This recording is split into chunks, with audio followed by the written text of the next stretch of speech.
Hello and welcome. My name is Reed Summers. Great to be here with you. This is the Emergent podcast. Tonight's conversation is one in which we examine the potential intent of the intelligence controlling what are now called UAP, unidentified anomalous phenomena. And I'm going to be sitting down with two co-authors of a new paper in a series of papers that begin to examine the intentions of UAP, looking at patterns across history and identifying certain indicators that might be significant and signify a certain kind of intent regarding this phenomenon. For so many years, as people look up to the sky, as reports of UAP come in to official authorities and civilian organizations, it seems to be something of a scatter plot. There's data points everywhere. There doesn't seem to be any clear indications as to the geographic, circumstantial, or temporal aspects of what UAP are doing and why they are doing it. But what's refreshing, and what we'll be talking about tonight, is that there are ways, there are structured techniques that can be used to look at historic cases to begin to understand and see patterns out of the noise. For those new to this topic, new to UFOs and UAP, tonight's will be a deep dive. But first, I want to give you some orientation to what we're talking about.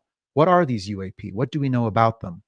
For those joining from my platform Forerunner or from my course Decoding Alien Intent, tonight's topic will be of no surprise to you and of top interest, I hope, because there are some forerunners on this topic that are beginning to think out ahead of the collective of humanity, asking the hard questions about the phenomenon, looking for those key indicators and certain patterns that might be out there in the data set we already have to understand or to begin to the nature of the intelligence that is interacting with humanity.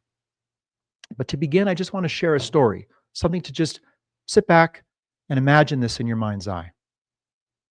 Imagine a time back in the mid to late 60s at a nuclear-armed ICBM launch facility up in the Midwest, in the remote reaches of the northern part of this country, out in the wheat fields of rural America, where deep underground in reinforced silos and bunkers are located the most powerful and destructive weapons ever devised by mankind. And imagine a night when reports begin to come in from personnel up on the surface of anomalous craft, either structured shaped craft or luminous lights, hovering or loitering, as it were, for 30 minutes or more over some of these silos. Imagine you're down there and you begin to get these reports. God knows what it is, right? It could be error in reporting. It could be some kind of overflight by US military aircraft. It could be any number of things. And then you get reports right above your own silo that the lights are right above. And suddenly the control console that you have been trained to man and to execute key actions with great consequences for humanity lights up, quote, like a Christmas tree, as one missile man reported it.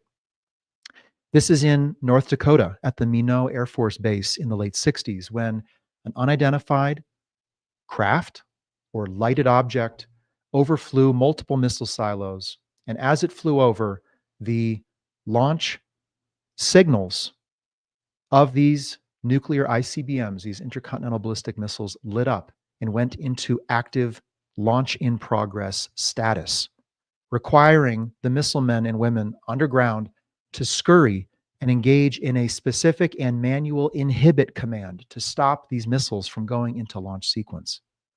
This is what has happened and has been reported for decades in the UFO UAP phenomenon. What we're looking at is the phenomenon of hard physical structured craft of different shapes and morphologies reported by the most credible observers we have in our society. We have thousands, tens of thousands, in fact, many tens of thousands of such reports, often by credible observers. These structured craft, moreover, engage with us. They engage with observers on the ground. They engage with aircraft in the sky. They have real electromagnetic effects and at times what could be described as interference with military systems, aircraft, and military bases. And they have been engaged in a long-standing set of incursions into sensitive sites related to both the atomic warfare complex of this country, but globally sensitive military and government sites of many dozens and dozens of different governments.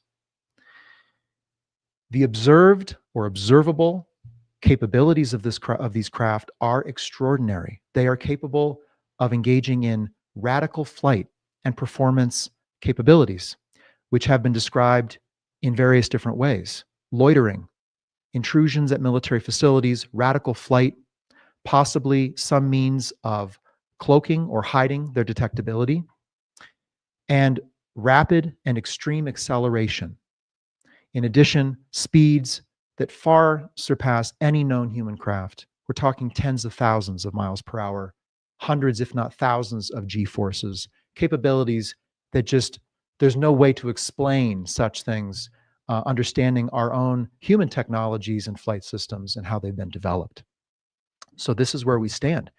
We stand at this threshold of acknowledgement that there are structured craft under intelligent, non-human control operating in our skies and in our oceans globally with humongous geographical distribution over many decades. And now we get to the topic then of talking about what's behind them, the intelligence behind them. Because if we are talking about such a craft of non-human origin, who's behind the wheel? Why are they flying in our skies? Why are they approaching military sites, ground observers, aircraft in the sky in the way that they are? On the topic of intelligence, then, intent is everything. What are their intentions? Should we be concerned? How should we be responding nationally and as a global society? It all boils back down to intent. And on that topic, we have what the evidence shows us in the physical demonstrative record, but also what we have in the testimonial record, because many thousands of people have reported direct close encounters with either UAP or the occupants of UAP. In addition, they have reported physical encounters, what they might describe as an NHI initiated physical engagement. And it is within this broader context of discussing the intelligence of UAP and the intent of that intelligence that we're going to be talking now with two well-credentialed researchers who have been engaged on this topic for many years, who have been working on an intentions study, looking at the intent, possible scenarios, probable scenarios, based on a carefully curated data set of UAP UFO reports that have been made in an official capacity and that have some documentary evidence behind them. Their project, I find, is unique. It is a form of science, you could say, but science for the purpose of intelligence gathering. How can we glean signals and patterns and real intel into the phenomenon that might be gathering intelligence upon us? We should be doing reconnaissance on what the phenomenon is, just as it might be doing so with us. And here I call this reconnaissance, science driven for the purpose of human reconnaissance of anomalous phenomenon.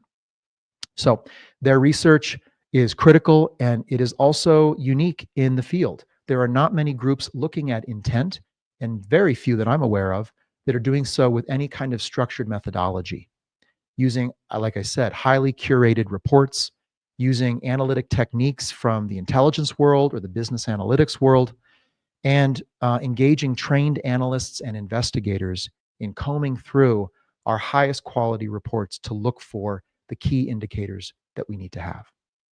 So this is research on solid ground.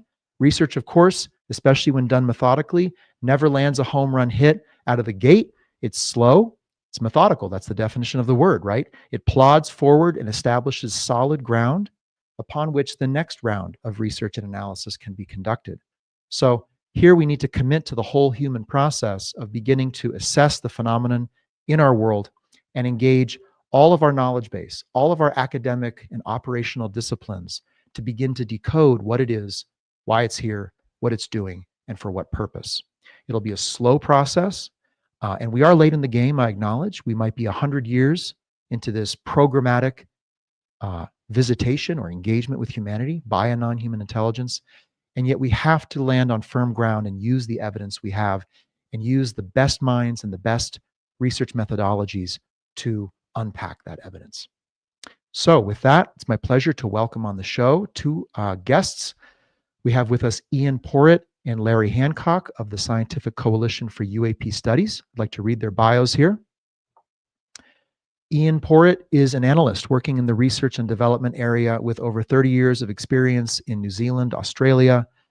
He has a BBS from Massey University in New Zealand. He's an amateur astronomer who has contributed to the discovery of several exoplanets from his home observatory. That sounds pretty cool, have a home observatory like that, including an Earth-like planet orbiting a single star in a binary system. Here's a long one, known as OGLE 2013, BLG 0341, LBB. When you talk to researchers, they make you say it. They make you say the full technical name. Ian is a contributing member of SCU, specializing in data analysis and identifying patterns within the data. He is also a co-author of the UAP Pattern and Intention Study papers, focusing on the 1945 to 1975 U.S. military atomic warfare complex. Also with us is Larry Hancock, who is a graduate of the University of New Mexico. He earned his BA with honors majoring in history, cultural anthropology, and education. Following service in the U.S. Air Force, he pursued a career in communication, computer technology, and marketing. Following retirement, Larry returned to his long-term interest in historical research. Known as a document geek, he researched and published several collections of CIA, FBI, and military documents, becoming a board member of the Mary Farrell Foundation, a major online interactive history archive. With a dozen books on Cold War history and national security in print, he authored Unidentified, the National Intelligence Problem of UFOs, and is a board member of the Scientific Coalition for UAP Studies. Welcome, Ian and Larry. Thank you. Thank you. Great to be with you. Great to have you both. Thank you for joining Emergent and coming on to talk about all four of the research papers that you have co-authored through the SCU, but more specifically, the fourth in the Intentions Studies, which was, I believe, just published 6 weeks ago, maybe 8 weeks ago. Correct. Excellent. Well, yeah, definitely piqued my interest when I saw it come out. I've taken the time to read almost all of it, and I found it very fascinating. And I'd love to just dive in with you both. To start, share with us and share with the audience how you got into this study of anomalous activity, and what keeps you coming back. How do you keep engaging with something as enigmatic and at times frustrating as this phenomenon? Well, I'll take the position as the older of the two of us. I first started following the subject back in 1964. So I was a member early on of both NICAP, a National Investigative Committee, and APRO, the Aerial Phenomena Research Group. Subscribed to their newsletters, did a couple of inquiries myself on reports, and then kind of set it aside for the next several decades to go out and have, a life. I would still read the books, follow the subject, but it was not until I started doing research and writing after retirement that I really got focused back on it, and I got to come up to speed, and particularly interested in the military, the national security. That's the other subjects I was writing on at the time. And so writing the book Unidentified and doing the research for it brought me back into the subject, and also with SCU and onto the SC board. So it's been a while with the subject. Yeah, thank you for climbing back in after retirement and having a whole new life of professional engagement on what might be the most important topic ever. So great to meet you, Larry. Ian, tell us about you. Well, I haven't been involved nearly as long as Larry. I wasn't even born in '64, even though I'm quite old myself. But I've only recently started getting involved with the UAP topic. I joined SCU in March of 2021. And soon after joining, I got in contact with Larry, and he talked about the project that they were just starting up, which is the Intentions project. And so got involved in that. Prior to that, as you mentioned, I have my own observatory here and was involved in an international coalition of astronomers looking for new exoplanets. So that sort of sparked my interest again with the UAP topic, having discovered a few planets, and one of them being sort of a rocky Earth-like planet. I started thinking about, well, are they visiting us? What sort of intelligent life is out there? And having been involved in that and being successful all the way in New Zealand with contributing to science, I thought that I could apply some of my data analysis to the topic of UAP. So I contacted SCU and quickly got involved with them. Great. Thank you for doing that. I'm sure your study of astronomical realities and the methodical, careful approach taken there aids this study. So thank you both for being involved. Just to start off, why is it important to study intent when looking at UAP activity? A lot of people are focused on the what and the how of the phenomenon, what's happening and how's it happening, but not many ask the question why from a research standpoint. So why is that important? I think intention is important. If you look back at the way the Air Force, the U.S. Air Force tackled the subject, and actually even today, many investigators tackle the subject, they look at it incident by incident, report by report. And quite honestly, that's interesting, but where does it really get you? I mean, everyone is always looking for the perfect report, which will absolutely guarantee all by itself that these are extraterrestrial or at least NHI. But as Alan Hynek, famous for his early participation with the Air Force, said, look, someone can always come up with another explanation. You're never going to have the perfect incident. And since we don't really have scientific control over this, we can't predict it, we can't reproduce it under our control. You have to deal with a series of data, a series of incidents. And that starts giving you access to look for focus, transitions and activity, all the things that are necessary to give you intent. So to really answer your question, Reed, I mean, it's not that you have to look for intent. You could look for physics. You could look at, how they do what they do, what's theoretically possible. But personally, the bigger question is, what are they here for? Is that changing over time? And quite frankly, should we be worried about it or not? Mm-hmm. Right. Yeah. I mean, that's what most people want to know.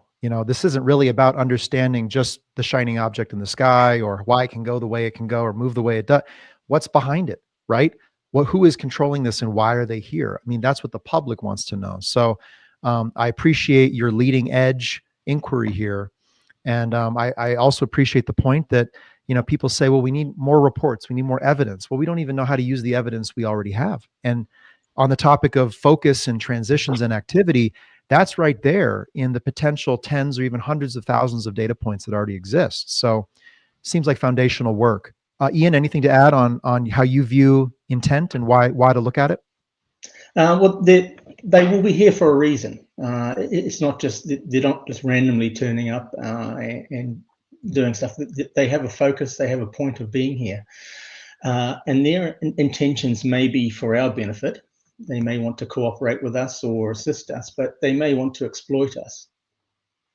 And if we don't understand their intention and we don't react the right way, or we don't mitigate any risks that are out there, that could have some long-lasting consequences for humanity. So we need to make sure that if they want to positively engage with us, that we positively engage with them. If they want to exploit us, then we need to be able to make sure that we understand our strengths and weaknesses and their strengths and weaknesses in order to mitigate that. So intentions is absolutely crucial going forward. So true. For those listening, I'd like to invite you to queue up your questions here. You can point your phone at the QR code or hit that link, slido.com/emergent. Queue up your questions for Ian and Larry, and we'll be getting to those later in the show today. Good. So thank you both for that. And let's dive right in. Let's talk about the intention study that you both have been a part of. I know there's 4 papers. I have not read all of them thoroughly. I did read the 4th one to the best of my ability. But can you introduce us first to this concept of indications analysis, which seemed to Sure, be and one of the bedrock methods used? that's a very important place to start because it's important to understand that it isn't.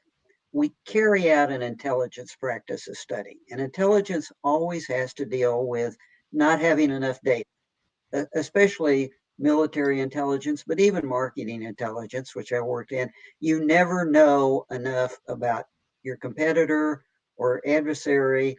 They try to deny you information, and they're as unpredictable as they can be. So you have to come up with some structure in your methodology so that you deal with a series of data points. Uh, you want to get as good a data point as you can, but in all honesty, more is not necessarily better. Quality always really counts, and that was very important to our study. Yeah, we need hundreds or thousands of incidents to study. We don't need tens of thousands or hundreds of patterns. Actually, that smears the patterns.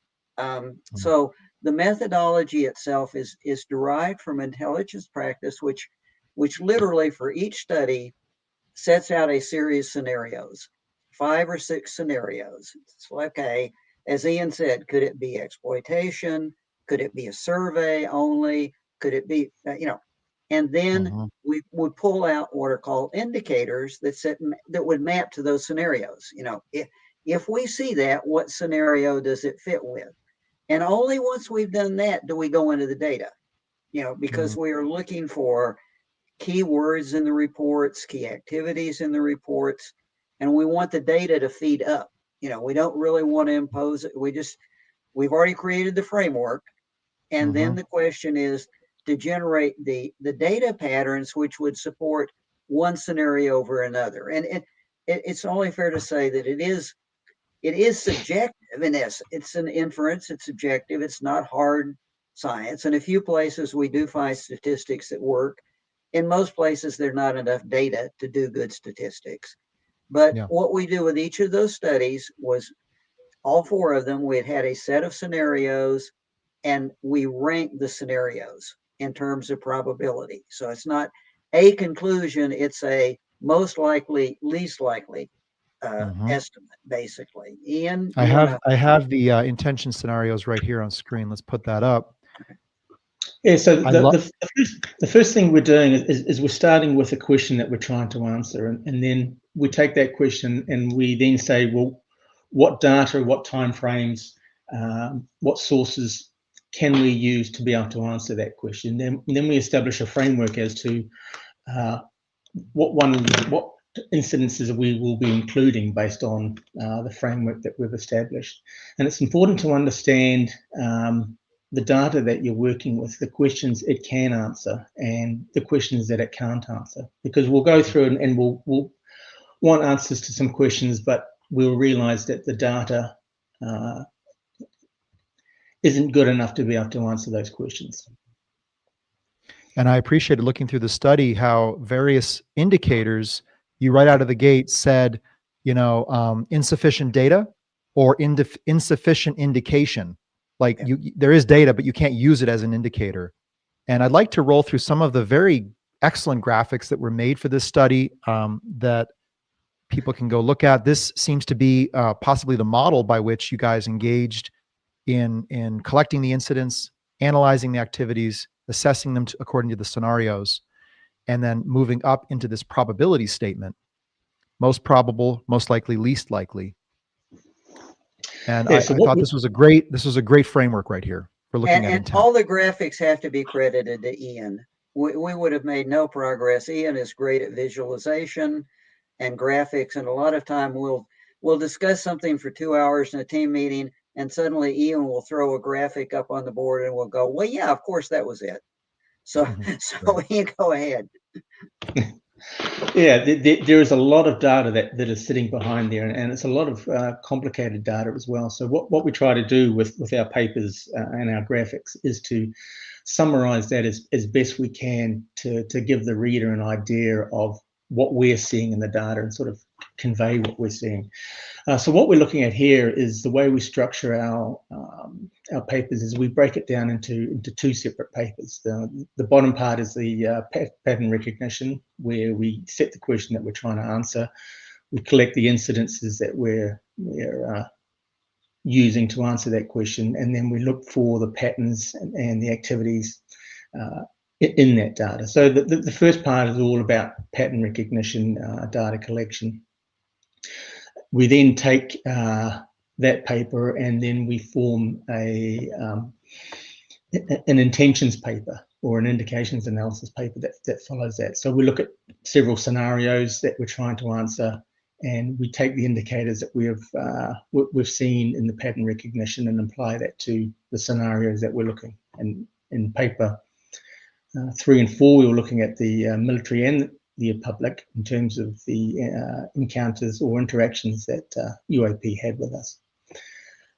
We then have a number of different scenarios that we're trying to understand which is more likely, and so we'll use those indicator analyses to understand which ones of those are more likely. Excellent. I love, how you both are borrowing, I think you shared it directly, these tradecraft from both the intelligence military setting, but also business and business analytics, which is to say, are we dealing with a kinetic confrontational presence, or a presence that wants to engage with us in ways we don't want? Business, is this a collaboration of some kind? And I know collaboration is one of the scenarios considered. Before we dive deeper, folks might be wondering, well, what is the data set? What did you use in this? And of course, when I go to the New Fork data set, I see 110,000 plus reports. It can't be that, right? And of course, it's not that. So tell us about what the curation standards were to have a report be analyzed by this study. This one was a tricky one for us. And actually, it's one of the things that delimited these 4 studies, because we wanted reports where the observer had some skin in the game. If they had made up something, if they had created, there were consequences. So our vetting process focuses on reports that are taken within the military for military personnel, where it would actually be a violation, and you could be charged for misinformation if you reported it incorrectly. So military reports are pretty serious. Reports given to law enforcement, the same thing. And then we also, over the long 30-year time span, we allowed for reports from organizations like NICAP, who had investigative teams. Both the Air Force, law enforcement, and NICAP had the ability to go into the field and establish certain things. The actual identity of the observer, the location of the observer, the context of the observation in terms of geography, time, that sort of thing. We needed to have a report that was behind all of this with enough level of detail and enough commitment in the report that we were comfortable with it. And that's where we started. For example, in another study of UAP characteristics that I was involved with, we started with like 18,000 reports and narrowed it down to a few thousand, because the parameters were pretty, for our intentions. And I get the point is, for our different scenarios for 4 different papers, we actually use subsets. And Ian can probably describe the full set and subsets best. Yeah, so the 4 papers we used just over 1,100 reports, but that was broken down into the different papers, and there were overlaps between the papers. So the first paper was focusing in on the military and the atomic warfare complex. So that used 590 cases. When we looked at the intentions behind that, we also wanted to pull in some other military reports that weren't facility focused. We pulled in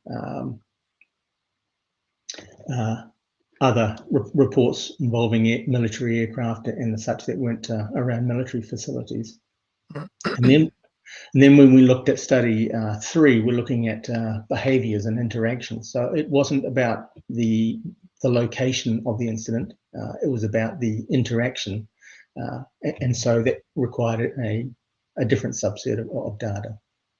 Okay. How should we reflect on how the findings might map onto the larger data set that surely exists? Should we take the findings of these studies as a de facto assessment of the data that exists, or should we consider this more an assessment of officially reported and sufficiently documented cases, of which there is obviously a much smaller number? Ian actually has done that in one of the papers.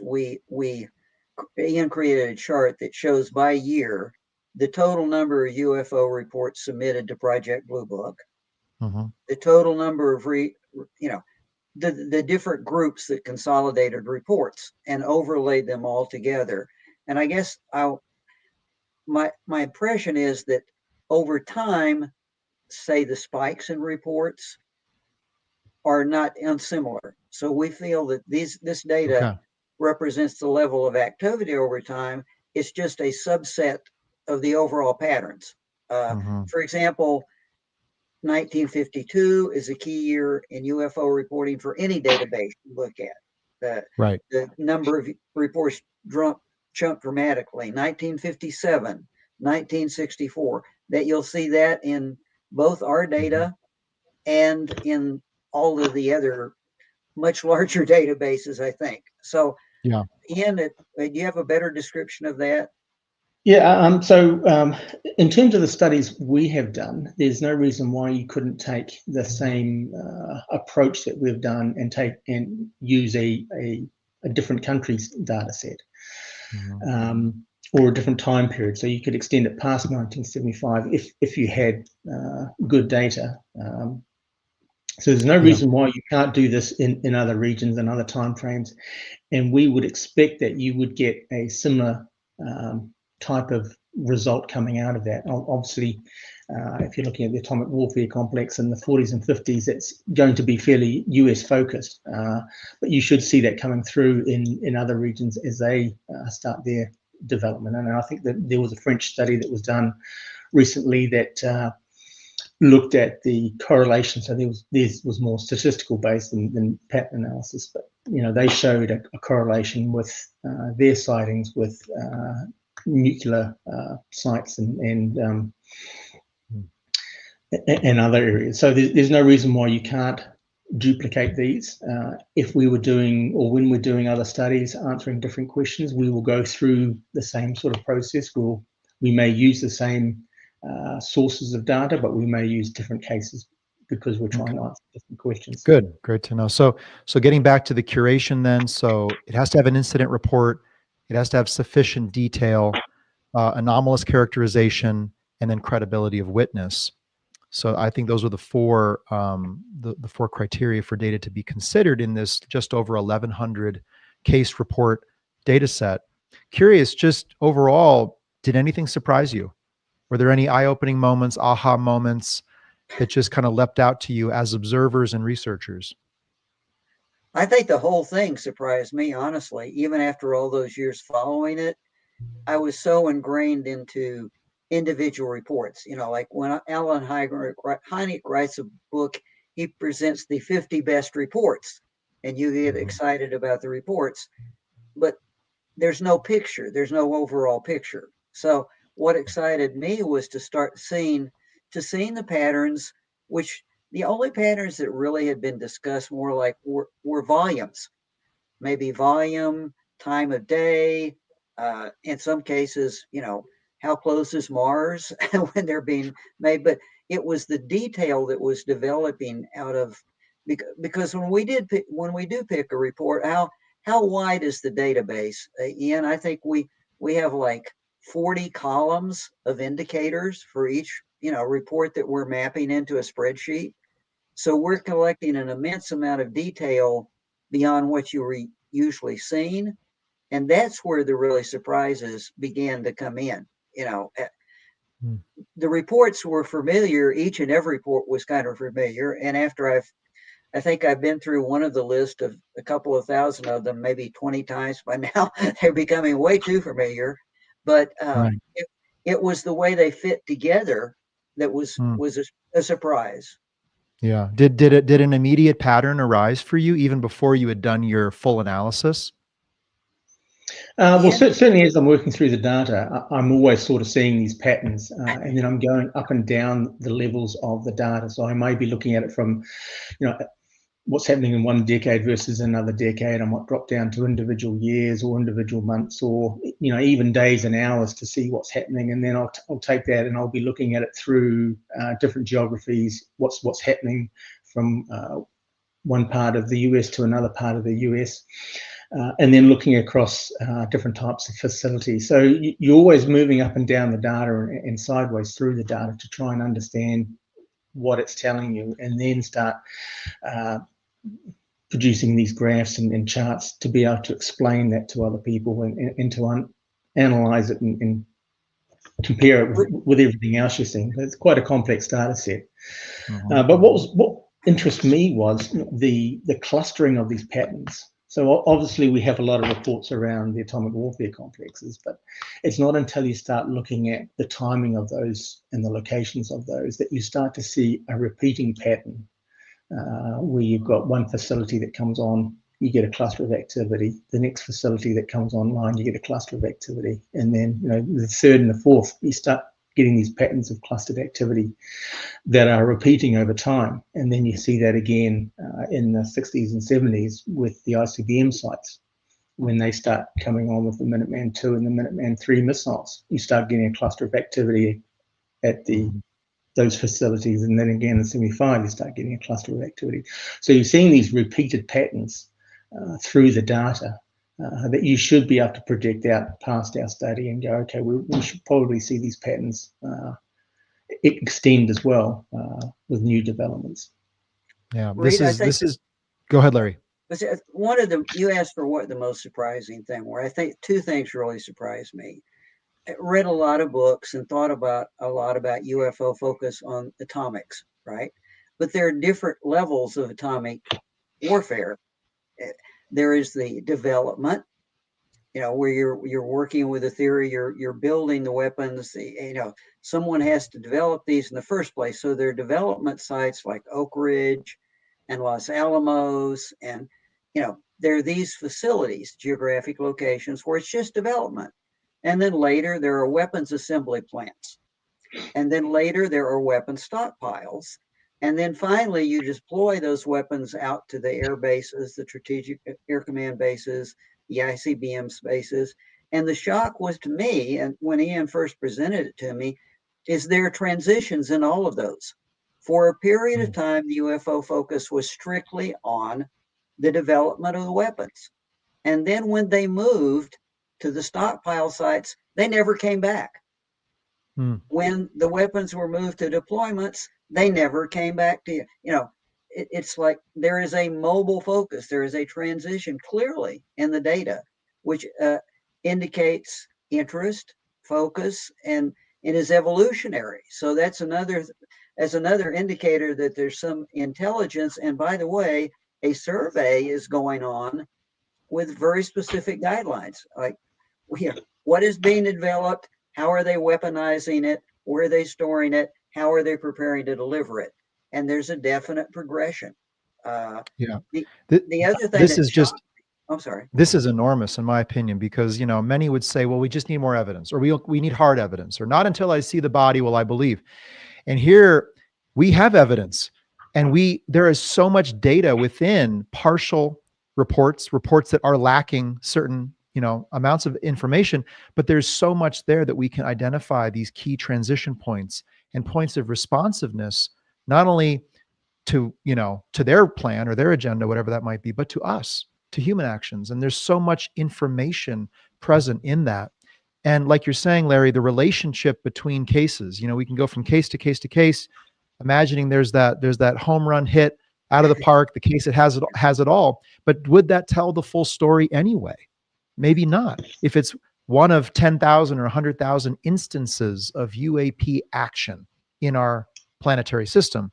So it's the relationship between cases seen over time and geography and circumstantial events that in which the most exciting kind of illuminating insights might come. So Yeah, I think the other thing, when you're looking at a sort of a cluster of activity for a specific period of time, trying to understand it, you need to understand what has happened before and what has happened after it. So you can see that in context in terms of their changing behavior or their focus. yeah. So if you're looking at one incident or a cluster of incidences, you may think, okay, well, that's one thing, they're trying to warn us, or they're trying to stop us. But if you put that into context of what's happened before and after, then you can sometimes get a better picture. Yeah, so important. So we'll get into this kind of potential for human action and response to potentially trigger their reaction and response, especially if they're in an observing capacity and coming into close approach to test our responses. Well, what does happen when we get afraid or hopeful, when we come towards or away? So there's so much information in what they do relative to us. And so we'll get into that in a minute. But I know for those watching, they're probably like, well, what did you find? What are the key findings? And so I'd like to kind of walk through some of the very well designed graphics that were in the research, at least the fourth paper. And we can kind of talk about this and talk about what you discovered over the course of this research. So here I have a 3-part graph from the fourth paper, and walk us through what we're looking at here. Maybe if you jump to the second one, Okay. and then come back to that one. So what we're looking at here are the different types of interactions that the UAP had, and that we've documented. So we're going from the top of the screen there, if people are having trouble reading it: interactive flight, radical flight, loitering, electronic transmissions, interference with weapon systems, intrusions, occupant encounters, occupants observed, and close approaches. And we're seeing how that changed over time. So we can see at the top of the chart there, we have a lot of cases that are involving interactive flight, radical flight, and loitering. And then we sort of go through a transition period, and then toward the end, we're seeing a lot of close approaches, but we're no longer seeing the interactive flight, radical flight, and loitering. So this is showing you sort of the total number of cases that we have for these patterns and the changing nature of them over time. And So just on the indicators, Ian, let me just insert things like interactive flight means that these are multiple UFOs, UAPs that are flying together and actually seen to interact with each other, circle, fly in formation. Early on, there are lots of high visibility daylight flights of groups of UFOs. They're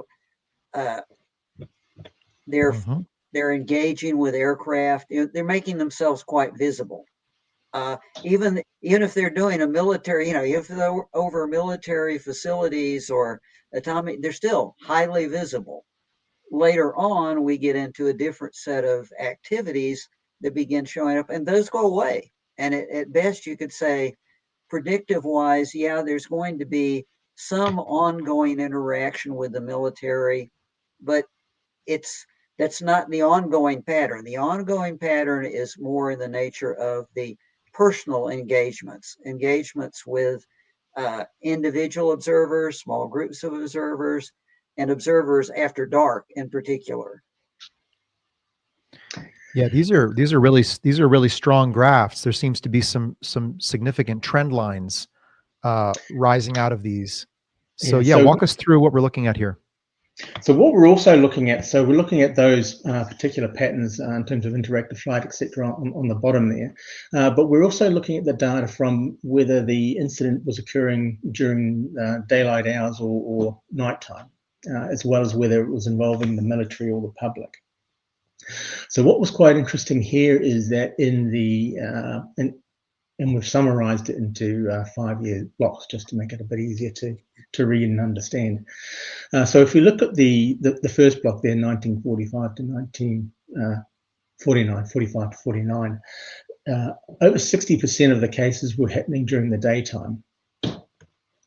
And during those daytime, a lot of the reports that we're looking at were, as Larry was saying, interactive flight and radical flight, display type activities where you would be able to see their advanced capabilities. You would be able to understand that it's probably not your own tech that you're looking at, that you're looking at something that you're not familiar with. So, we've referred to those types of activities as display type activities. So they were happening during the day, they were overt and display type activities, which you could infer to be inferential messaging. They may be saying, we're here, we're friendly, we're advanced.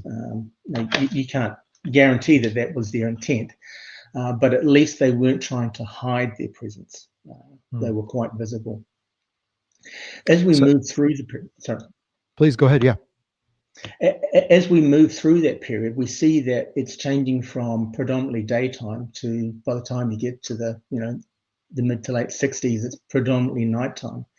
At the same time, we're seeing a transition from these display type activities. So they're moving away from more overt display type activities to more clandestine nighttime close approaches, and particularly close approaches to the public.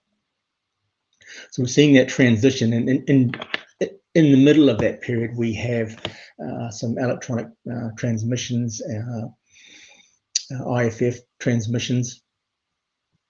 So we have this whole transition between overt to clandestine. Fascinating. And so I'm just curious, electronic transmission versus interference. I guess a transmission could be an interference, but should we glean from the word transmission a communication or simply information? What would a transmission look like from a UAP? Definitely communication. If an aircraft electrical system is interfered with, and the compass displays stop working, so on and so forth, that's literal interference. We're talking about a series of incidents here that happened over a relatively short period, and they all happened with either air defense installations or airborne intelligence collection aircraft operated by the Strategic Air Command. And in those cases, IFF, free first identification, friend or foe, where a transmitter sends out a signal at a particular frequency, and the aircraft receives it. It's got a transponder built into it that monitors that frequency and then responds at a different frequency. So there's an upward and downward difference in frequencies involved. So, first of all, you would have to know what frequencies are involved for what direction. Okay, so that indicates a certain level of intelligence as well as the intent to use those frequencies to communicate.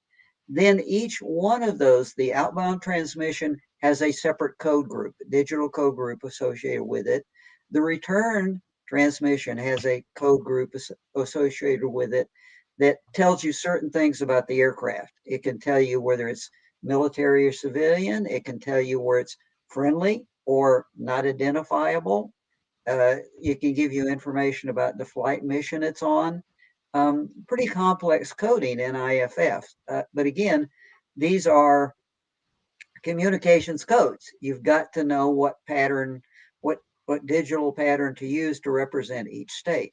So when we're talking about these IFF transmissions, we're talking literally about an air defense installation querying a UAP, like, what are you?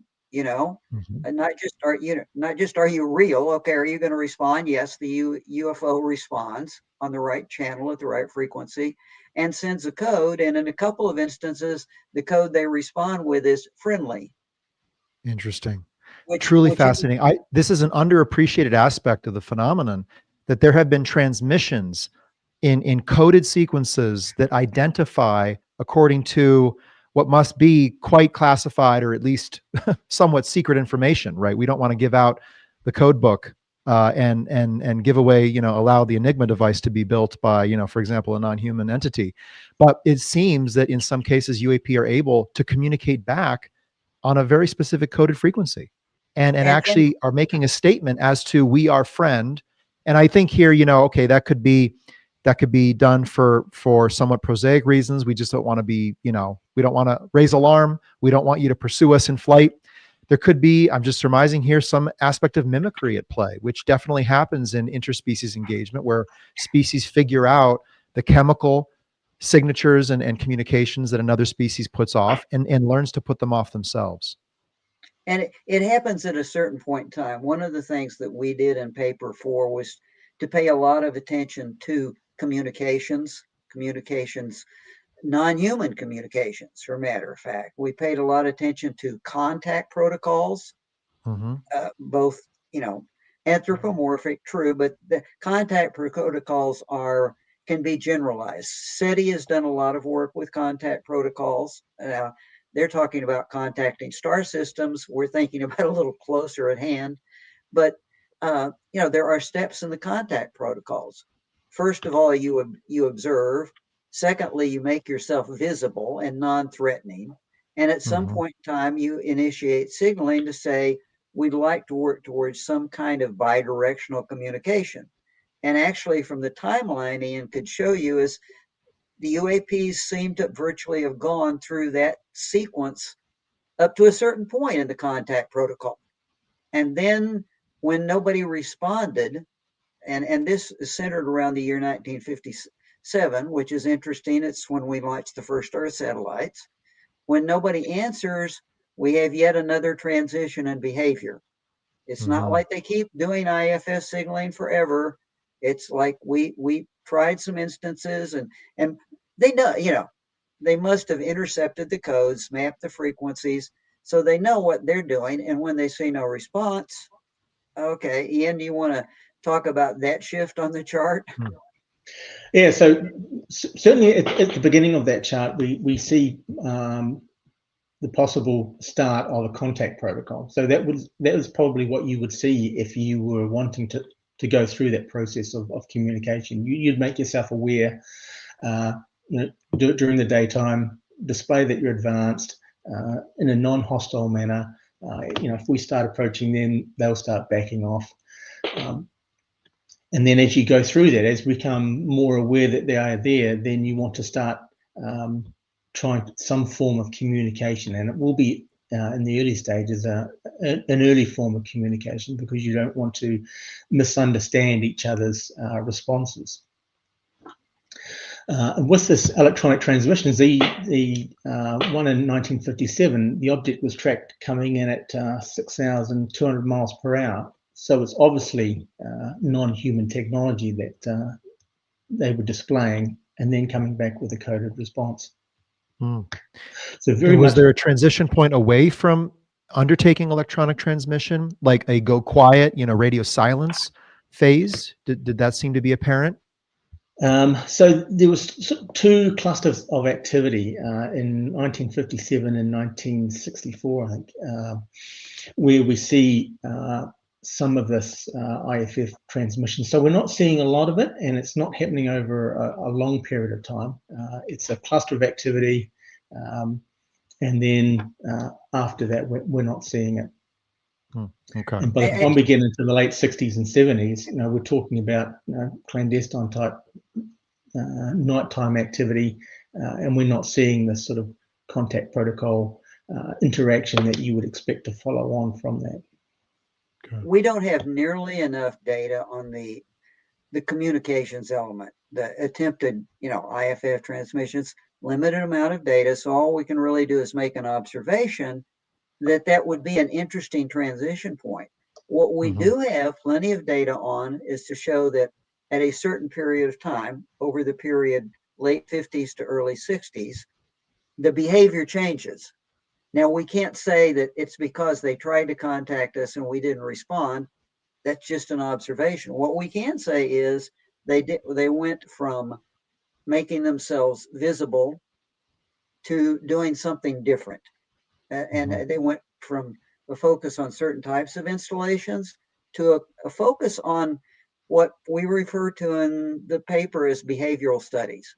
Now, as Ian points out to me repeatedly, and he's correct, when a car with 3 or 4 people encounters a UFO in the backwoods of Indiana in 1968, doesn't necessarily mean that the UFO was lying in wait to test them from an ethnological sense. Just fear flight reaction, what's going to happen.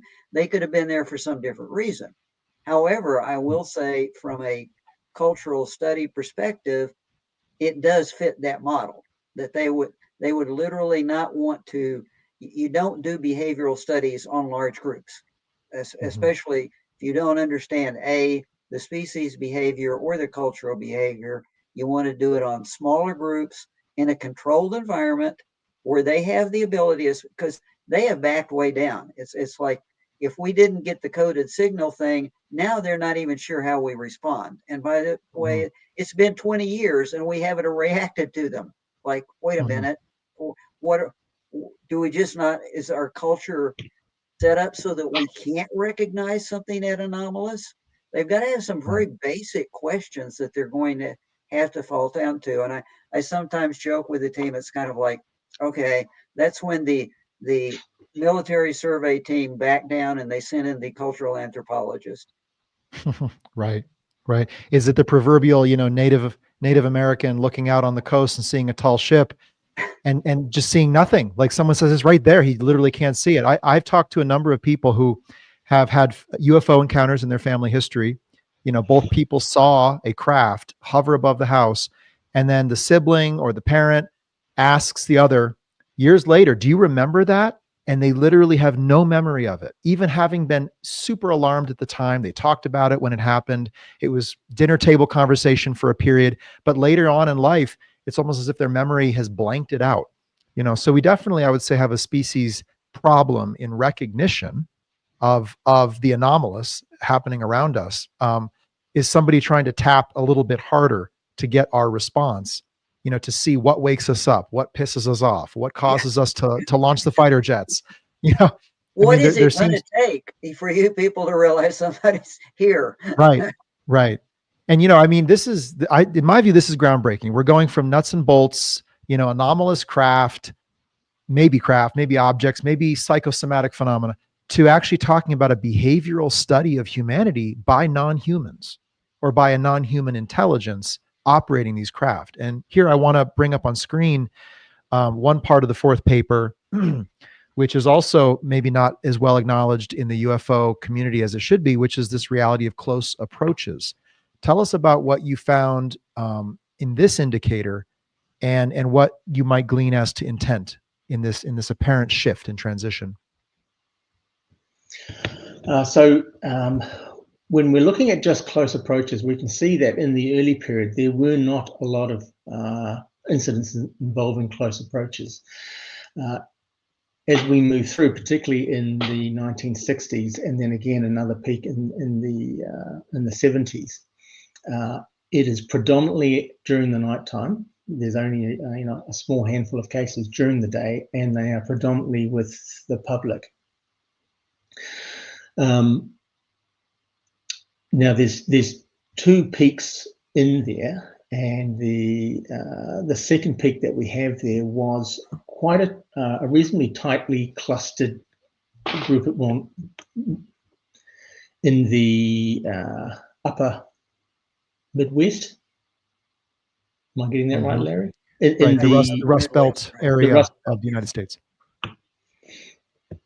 So before that, it was a little bit more spread out to a larger portion of the US. And then during the later period, we see this cluster of activity in the Rust Belt area. Okay. And beyond that time, in an area that we don't have the data for other than anecdotal data, it actually appears to move in geography to upstate New York, and what is referred to as the Hudson River Valley. And you have a replication of these same type of nighttime encounters in a different geography. And interestingly enough, in a different geography that's just outside one of the nation's largest, densest metropolitan areas, where it should be making news, but didn't. But one other thing I would point out that you can see in the chart, in the early years, the close encounters a lot of them are in the military space, and a lot of them are with interceptors, with fighter aircraft, and the close encounters involve a number of instances where the UFO actually engages, approaches, circles. The pilots think the UFO is dogfighting with them. There's actually really strong behavior on part of the UFO to present itself as engaging but not harming. You know, they're demonstrating their capability. The pilots know that they can't keep up with them, they can't accelerate with them, but it's threatening to the pilot, but in a way it's non-threatening as well, because as Ian pointed out to us, they don't do anything. You know, they show they can and they don't.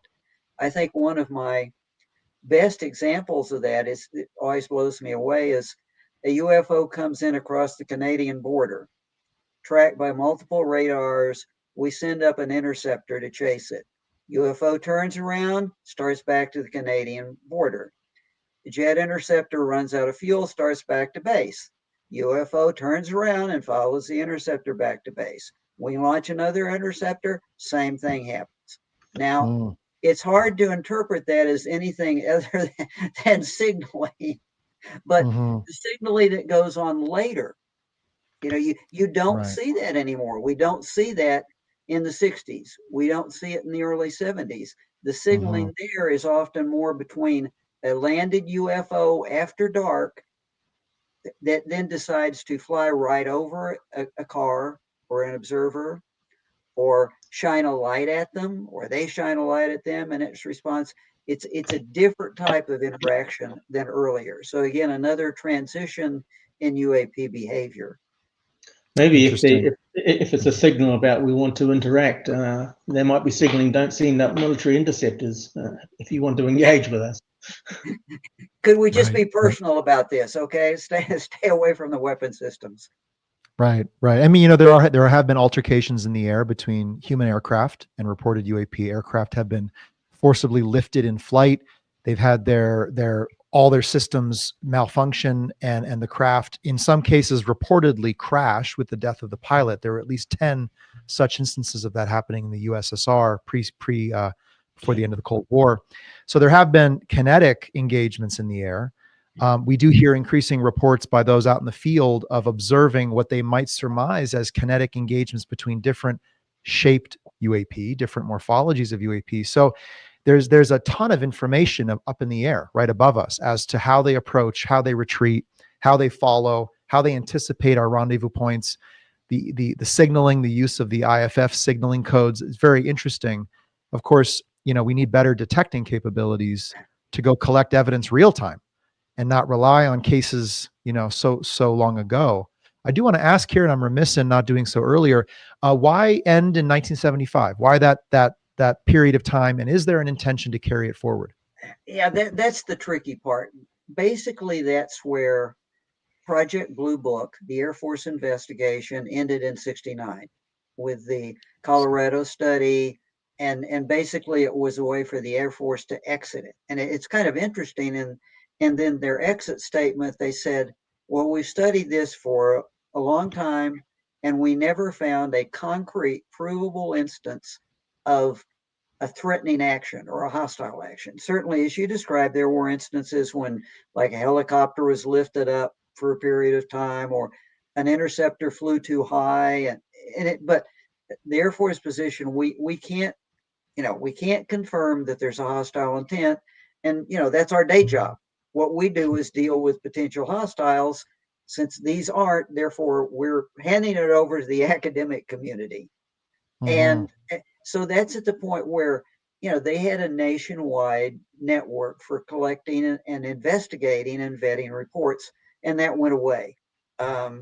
There was a period of time after that in the early 70s where, especially a lot of the military incidents that did get reported by the public, you know, that made national news, that researchers were able to do Freedom of Information Act work and obtain Air Force documents, and will allow us to extend that a ways into the early 70s. But after that, we can't meet our criteria for vetting reports in any quantity before, you know, because even if we go to the reports NICAP investigated, interestingly enough, after 1975, there are fewer and fewer in the U.S. and many more in the international, which is not out, is outside this study. So that's, I wish we had a longer data stream. I'm sure Ian would love to make longer patterns, but we ran across, or we went to the end of our vetting criteria.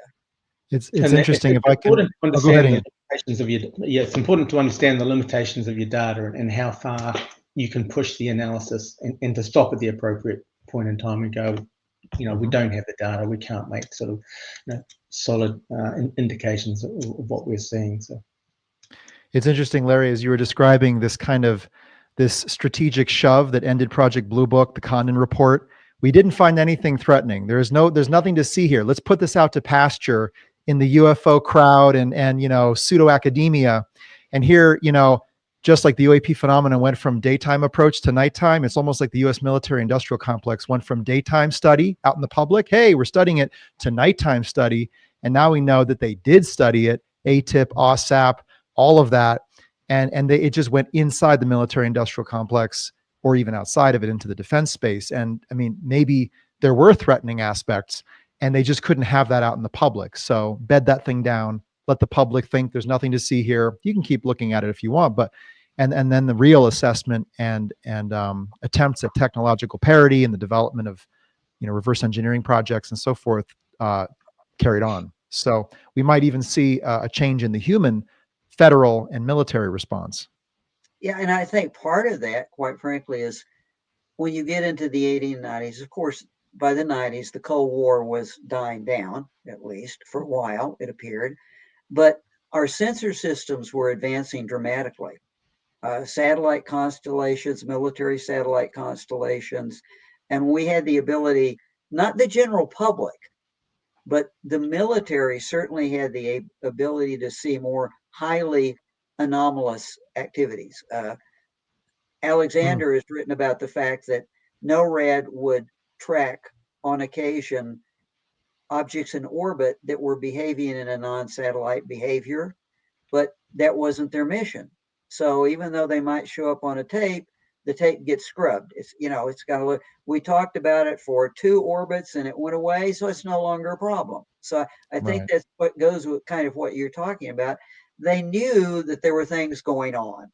And at different points of time, different groups went, we really should address this.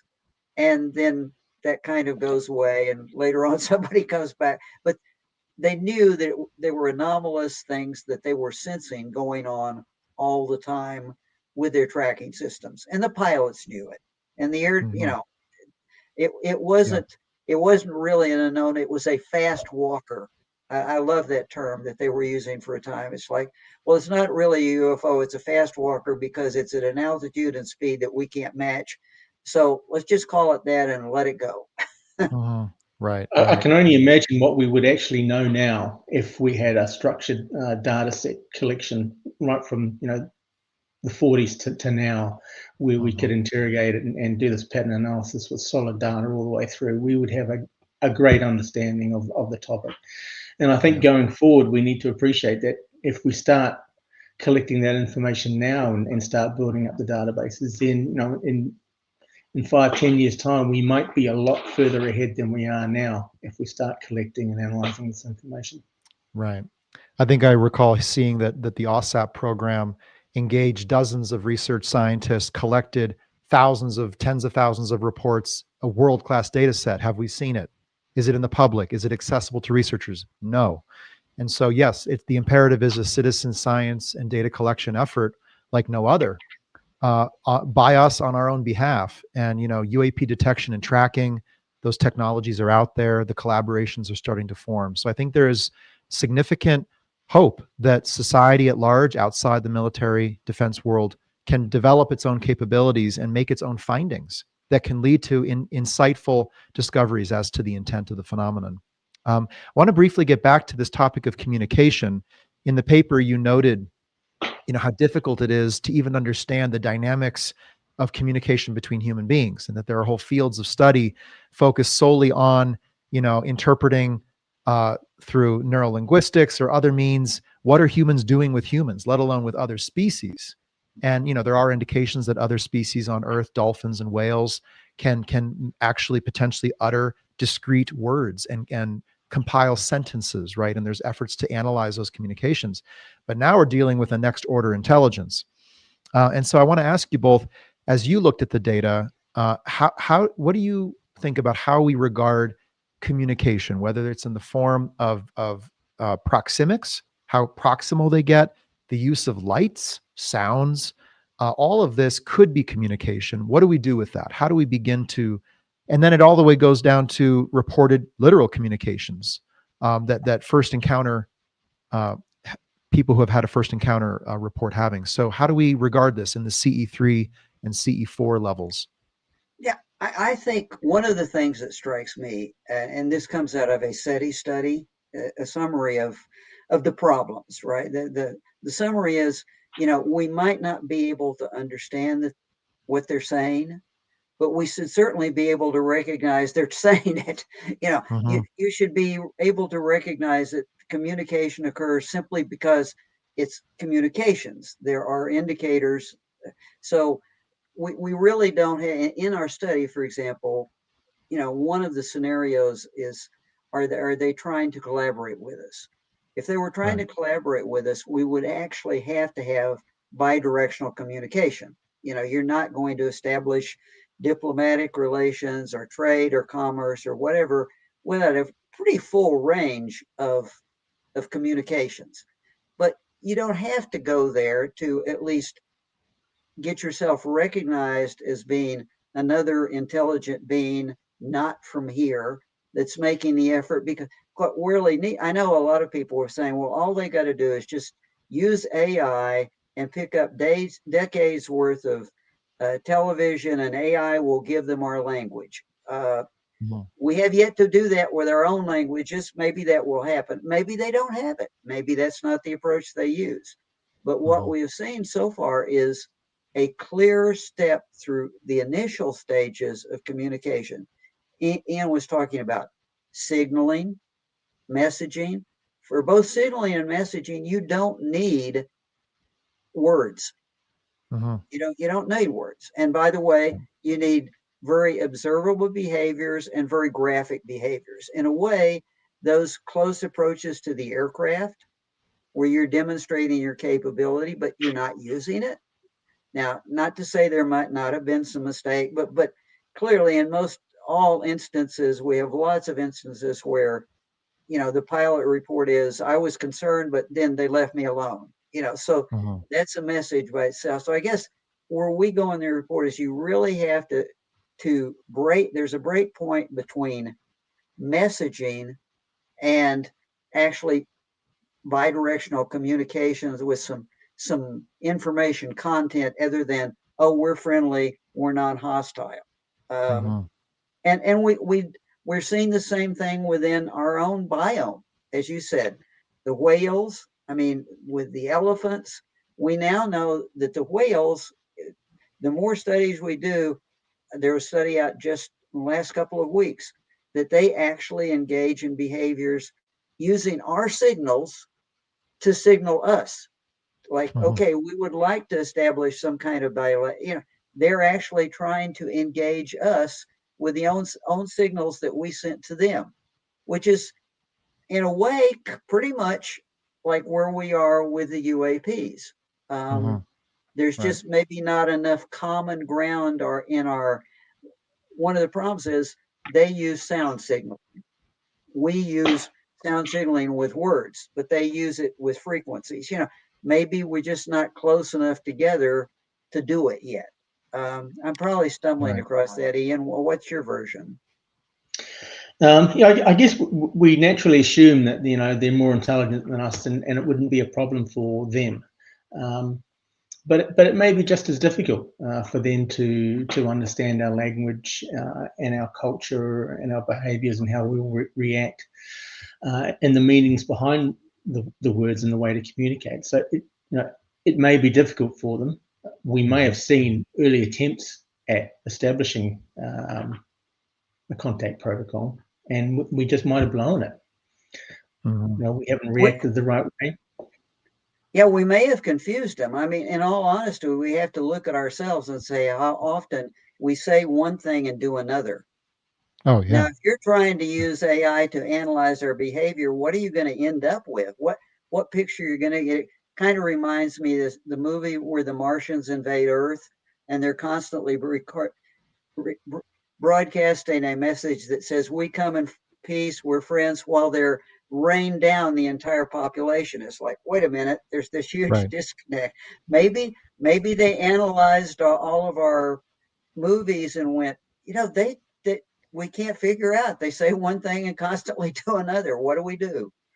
Right. I mean, we are a complex world, 170 plus countries, cultures, religions, factions, sects, political groups. So I'm sure it could be a tall order to fully analyze the species. And that might be why there seemed to be this observatory phase that was lengthy. It wasn't all up in a year. Boom, they've got all our data. They know who we are. They can predict us.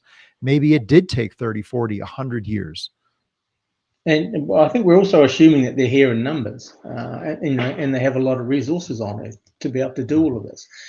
They may have quite a small presence, Right. particularly with the data that we've been analysing. We don't see an overlap of activity in different locations at the same time. When we're looking at their interest in the military facilities, they're not at the same military facility at the same time. There is a sequence to it. Which would suggest that maybe their presence here isn't as large as we would think. Even during 1952, you don't see a lot of concurrent activity in different locations. I see. So it's more specific site by site with a progression from site to site versus it's a blanketing of the globe's nuclear facilities all at once. Correct, yeah. That was really surprising to me. Ian started as part of our next generation of studies. One of the things we're doing is looking at presence. And UFO waves have always been talked about in terms of years or months, but that's not really presence. It has given their capability of being in, one place and then on the other side of the continents in 3 minutes, you've got to break it down much further to even get a feel for how many UAPs were operating at a given point in time. Are you talking about 100? Yeah, you had hundreds of sightings. How many UAPs is that really? Right. And right. it's leading us to an estimate of presence that's much smaller than what people intuitively assume. And if that's true and their resources are really constrained, maybe we're asking them. I'm a big science fiction fan, so I've loved the stories where we show up on another planet and 24 hours later we can talk to them and we're exchanging information. But I'm not sure the real world works that way, especially if this is a military survey team and there weren't any linguists around. I don't know. Yeah, you're not walking into the bar at Mos Eisley as if that's Earth, right? It's going to be something much more complex, nuanced, difficult, haltering potentially. I want to talk about this topic of human events on Forerunner, this platform that I've developed for people to engage in responsible speculation and begin to think forward of what we can scientifically establish about the phenomenon and anticipate some of its deeper elements. We talk about correlation to human events. People might ask or wonder, are UAP influencing us? Are they involved in the world? Now, we do not have enough indicators to establish those as fact. We're far from it.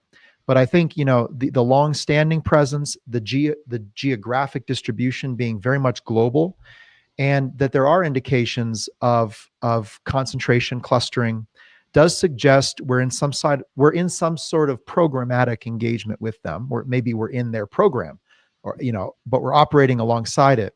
And so I want to begin to ask the question, and it might be speculative for you both, but as you look back, and I'm going to pull up a couple interesting graphs here that caught my eye. When you look back here at 1975, this is the total number of incidents involving military intrusions within the day and the night. You look at military at night, 1975. What was going on in 1975? Could we engage a U.S. historian, a military historian, a scholar of the development of atomic energy and nuclear weapons to tell us, give us some insight into the human landscape, and then try to map on top of that these indications of UAP activity? Is that something like that possible? Yeah, so in 1975, a lot of what you're seeing there in terms of the number of instances occurred within a 28-day period in October and November. And they were intrusions at 4 northern tier atomic warfare sites. So you had Maelstrom Air Force Base, Minot Air Force Base, Loring Air Force Base, and Wolfsmith Air Force Base. And the interesting thing there is that, again, we see this cluster of activity. So we have activity over a 2-day period occurring at nighttime at one base. And then, a few days later or the next day, we'll see a cluster of activity at another base over a couple of days during the night. And then it'll move on to another base. And so we had a very tight cluster of activity in terms of time frame, but it was over the entire span of the US from Maelstrom, which is in Montana, through to Loring Air Force Base, which is in Maine. So you're going right across the US over a short time period, but they were clustered activity at a particular site, and then they would move on to another site. So is it possible to go look, and maybe this is a project for the forerunners out there, what were we humans doing in the 28-day period in 1975? Was the US administration making a statement?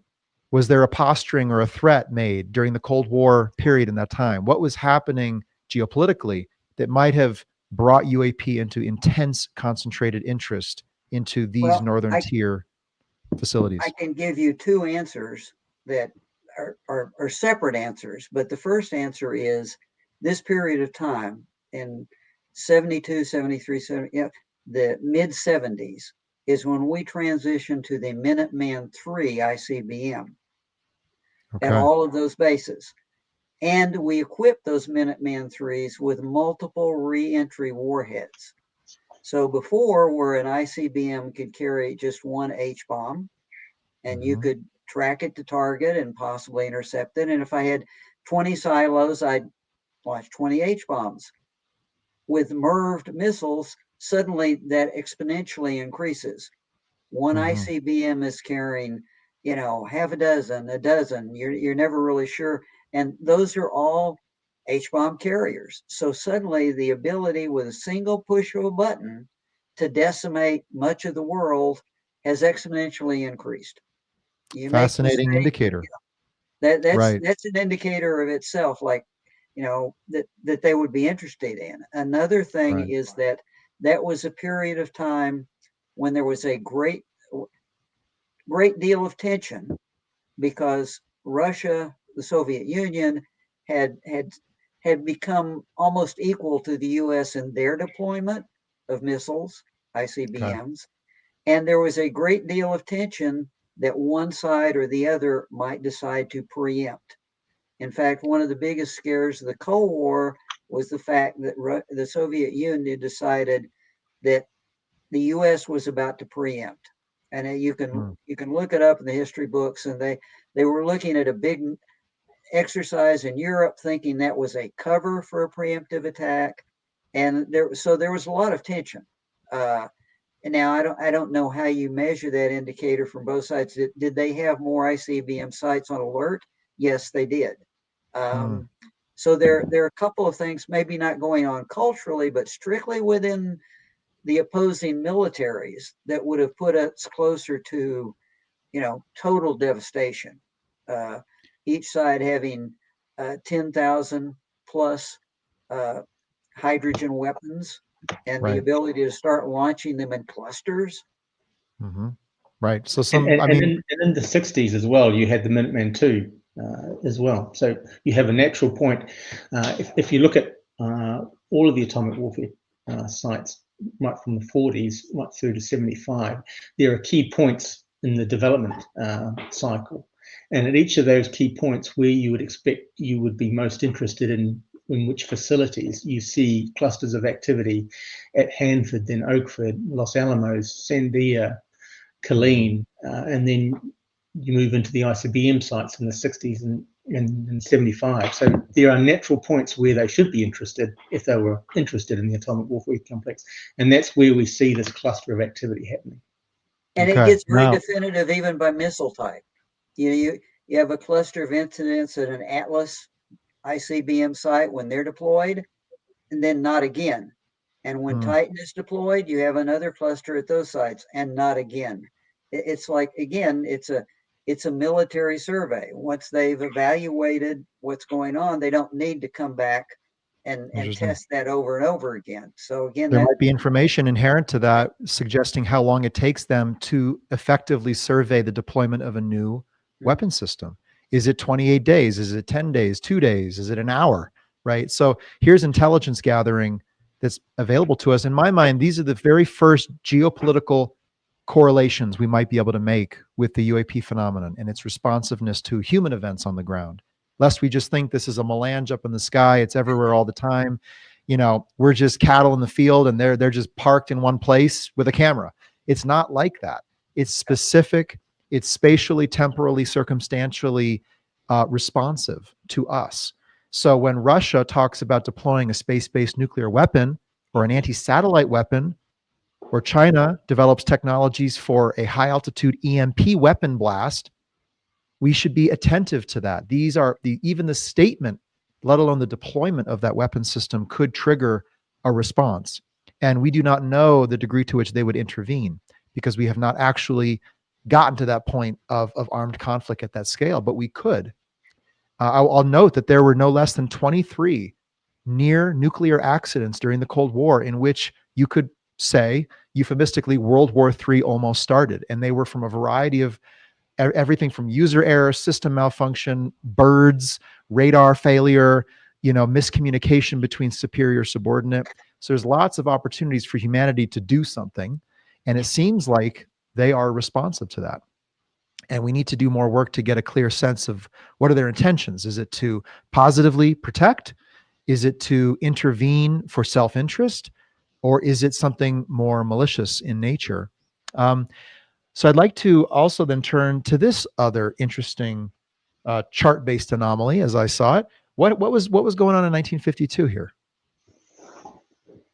Yeah, 1952 is quite interesting to me, particularly in terms of the first study we did around the atomic warfare complex. And that prior to 52, between 1948 and 1951, we saw this clustering of activity at the atomic warfare sites, but not at the standard military sites.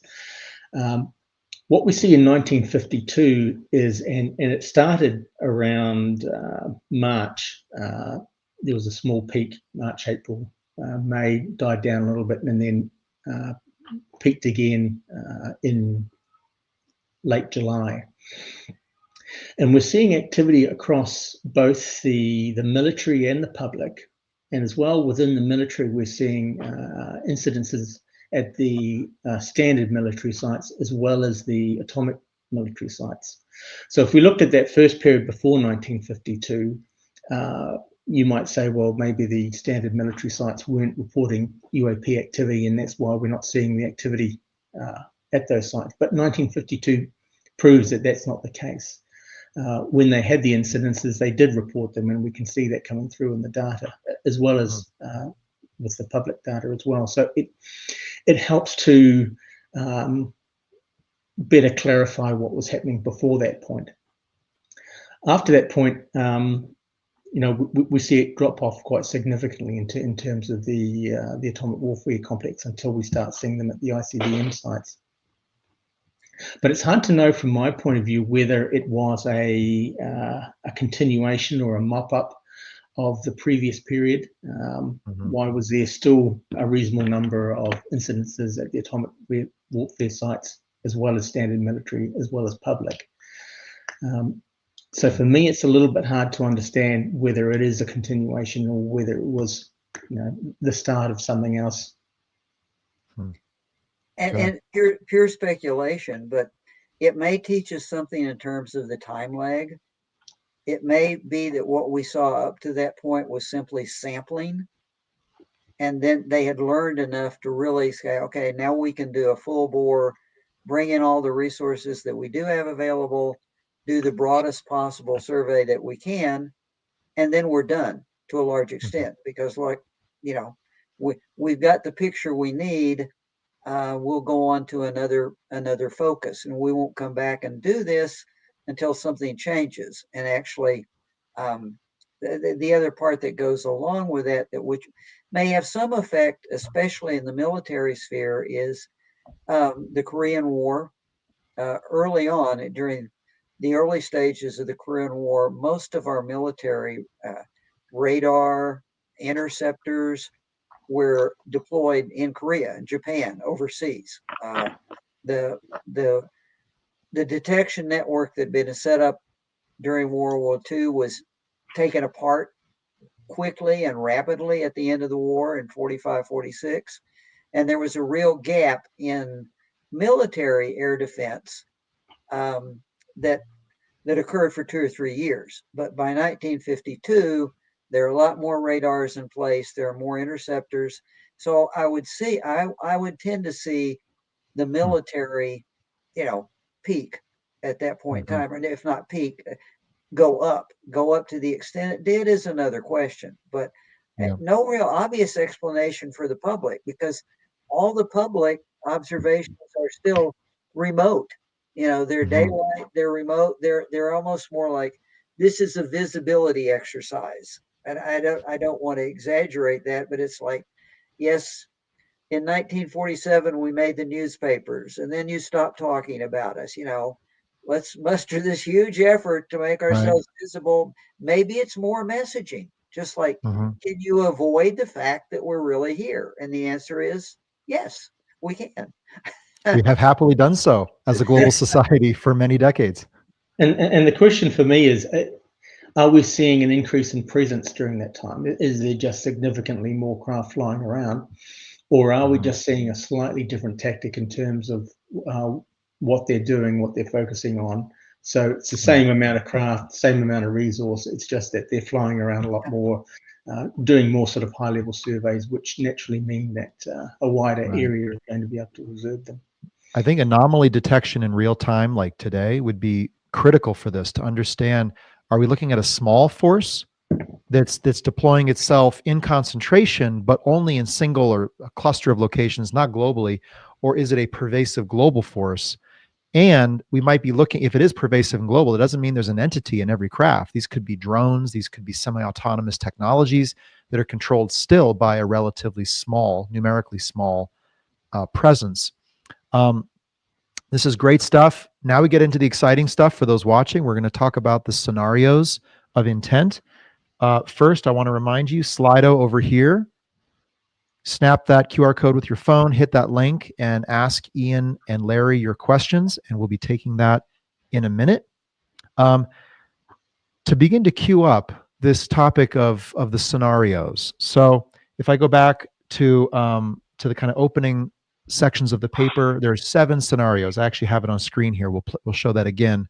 There's a survey, behavioral study, recognition of intelligence, that they have recognized us, I believe that means, that there is actual contact taking place, communication taking place, and then we get into the more challenging aspects, the more challenging scenarios to provide indications for collaboration or unilateral assistance and unilateral exploitation. So I'd like to get into this, and I know the folks watching are probably queuing up a bunch of thoughts and questions. I'm going to go forward in my slides here. If you can switch back to me, there we go. And I want to just bring up this graph from the 4th paper in the intention study. These are the indicators that you looked at, and you were basically identifying positive support or negative support for each of the 7 scenarios for each of those indicators. And this leapt out at me in that for the collaboration, there's almost nothing that renders positive or negative support, and for it's marginally better for the unilateral assistance exploitation. So does this mean that we are simply unable to gain indicators that would suggest those scenarios, or does it indeed mean the scenarios themselves are inherently less likely?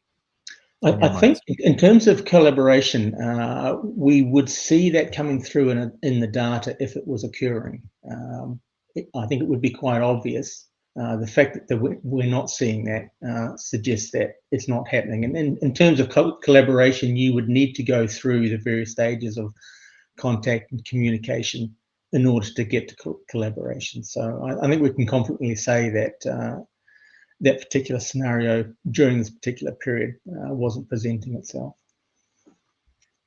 and there may we've talked about this a little bit before. We have no idea whether it's their limitation or our limitation, but there are you can't achieve collaboration or without bidirectional communications. And interestingly enough, although we've seen messaging and signaling, we think of messaging and signaling, and even primitive communications attempts, what we haven't seen are other tools like graphics. There have been nobody has left behind a pictorial imaging sort of thing that we could collect and evaluate. They've actually left behind very few pieces of evidence that we could say, oh, here's absolutely evidence of an alien craft or a non-human intelligence. If they were inclined to do that, we're not seeing it. Those are obvious indicators, and those are not in our database. Right. We're just not Now, I mean, seeing this is we must acknowledge the limitations of the database, and that, well, first off, at a larger level, secrecy is always a potential strategy of any intelligent interaction between intelligences. We do it, the intelligent animals do it. So there's the potential where we're observing the tip of the iceberg, and the rest of the activity is under the oceans, is being done in secret with alleged human partners. We have, the allegations of the Greada Treaty, an Eisenhower era treaty between them and the Greys. Colonel Corso spoke, I believe, of that. Haim Eshed has spoke of an agreement between the U.S. government and them. So, I mean, these are all testimonial, you could call them indicators, maybe. I don't think we have enough to land a firm foot on, but it is always to be acknowledged that there is a bulk of this phenomenon that's simply not within our grasp to analyze with these analytic techniques. Certainly, if there was activity that was happening, within various governments or organisations that we were not aware of, it's going to be hard to analyse that. Right. We can't know what we don't know. So, and if that's true, I would say I just, having written about covert warfare and deniable warfare and that sort of stuff, certainly there's always a possibility for that. But I would say if the anecdotal things that you describe existed, you'd have to realize that this was of a very, covert nature, because you could communicate if you chose to with the entire culture. I mean, if they can do IFF, they know what frequencies we're using for what purpose. You could have a general broadcast communication. You could distribute materials widely. There'd be no way to hide it if you really did it, unless you're intending to hide it, and intended to hide it all the way back to 1947 or something. So even if we can't see it, we wouldn't have an indicator, but would also, in essence, be an indicator that they're looking for contact, but it's not a contact with that we would find comfortable, because it's not a broad contact with our society or our culture. It would be with a small group of individuals. And if we saw that, we would probably shift right over to exploitation. But, we don't see it in our data. Right. So now we get into this interesting and challenging topic of what is the scenario at play? What is most probable? Are we looking at a scenario of ethology, which is a group of, trained observers in the wild that want to, set up their little pillbox with the camera and study the snow leopard, but never interact? Don't mess up the environment or the ecology around the snow leopard so that you can observe it. Or is this something more akin to IPB, initial preparation for battle, which, folks like Luis Elizondo and others have posited as a possibility. And so that there was a wide spectrum right there. And, I just want to call out that from what I can see, there does seem to be baseline a strategic silence at play. There is an overall intent to operate undetectably unless desired to be detectable. There are overt displays and there's a lot of covert action. Now, is it leave no trace, right? Or is it cover your tracks, leave no evidence for us to find? And, there does seem to be some intent to not render physical evidence to us. Of course, we don't have it as a society. That's interesting, isn't it? With all of this activity, they most certainly could have deposited something that would tell society, this is what we are, this is where we're from, aka we're either from here or not, and we want to engage. And there does seem to be a removal of physical evidence, at least from the hands of society at large. I'm not sure what the defense establishment has recovered, but how do we begin to look at intent? What are the most probable scenarios that the study team identified? And then I would love your own personal thoughts and, if you'd like, speculations as to what we might be looking at here. I could always do some speculation. I think Ian's good with that too. But I think what we're seeing is an argument against some of these counter narratives. And here's why. If you look at the first years, they're very visible. Their messaging, their signaling, that argues against covert contact. I mean, what if you wanted to do covert contact, why go through that process? Why make yourself so visible? Why make your focus so visible? Why would they disclose to us, with their obviously technical capabilities so far in advance of ours, that they're focusing on our atomic weapons? Right. Now, of course, our detecting abilities were very limited back then, right? So they were more, it was a freer, better operating conditions if you wanted secrecy. Also, we may be dealing with different NHI, different competing factions. So there's always that multi-layered complexity, but keep going. But it's just that visibility and that openness and that clear pattern of activity speaks to against being covert. And again, why are you doing that if you could already communicate bilaterally as early as 1947 or 50 and do treaties? Why would you? Is this all a huge cover story? Why would you even? So that the openness during the first phase. And what we feel is survey type activities on the atomic warfare complex speaks to us that for that period of time, the intention was survey. And it wasn't survey of the entire global infrastructure. It was survey of something very particular. And it was survey that may have been associated, speculation here.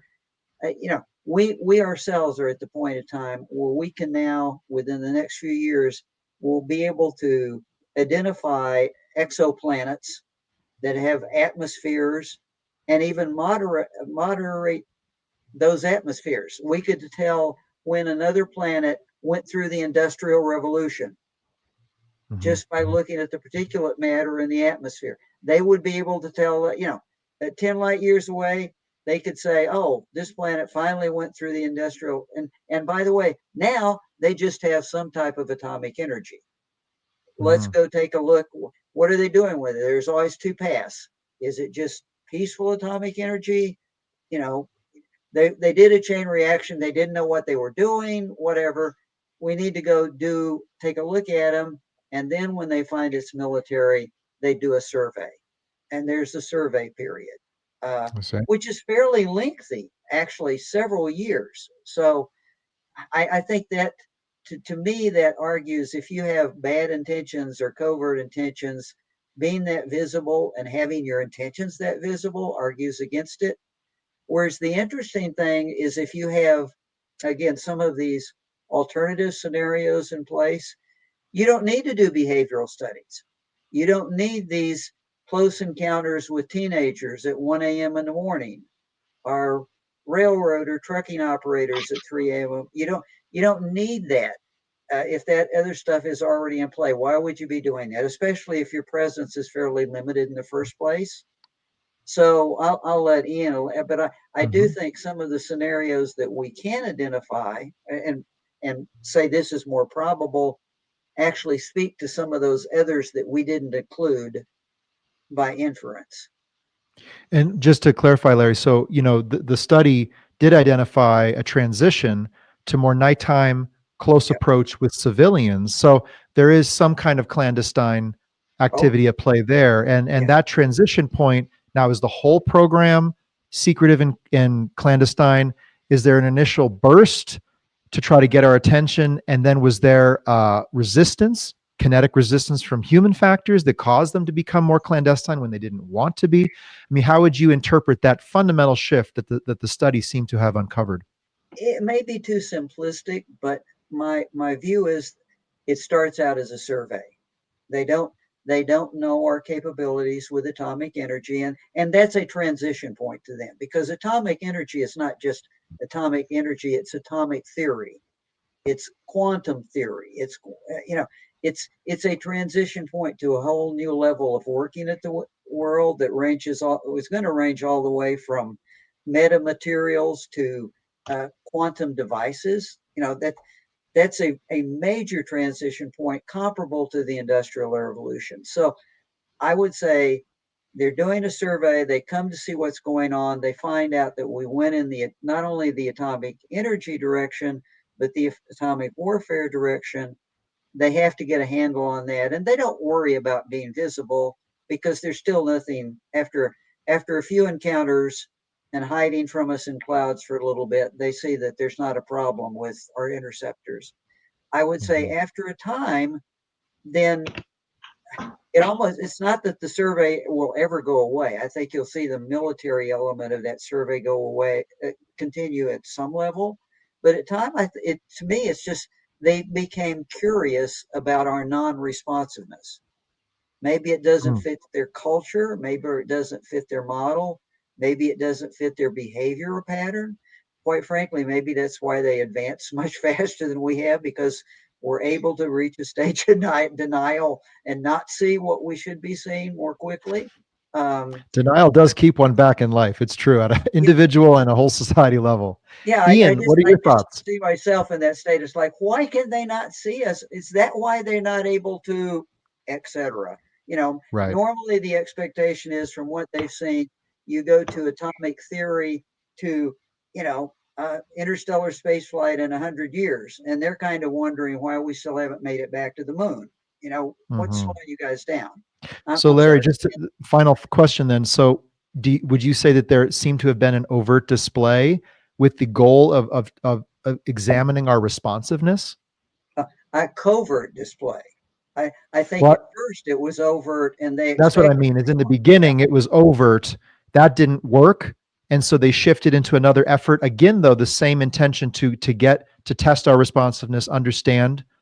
On a more individual basis. It's like, as a culture, as a nation group, we did not respond officially nationally. So then you step back and say, we've got to understand their individual responses.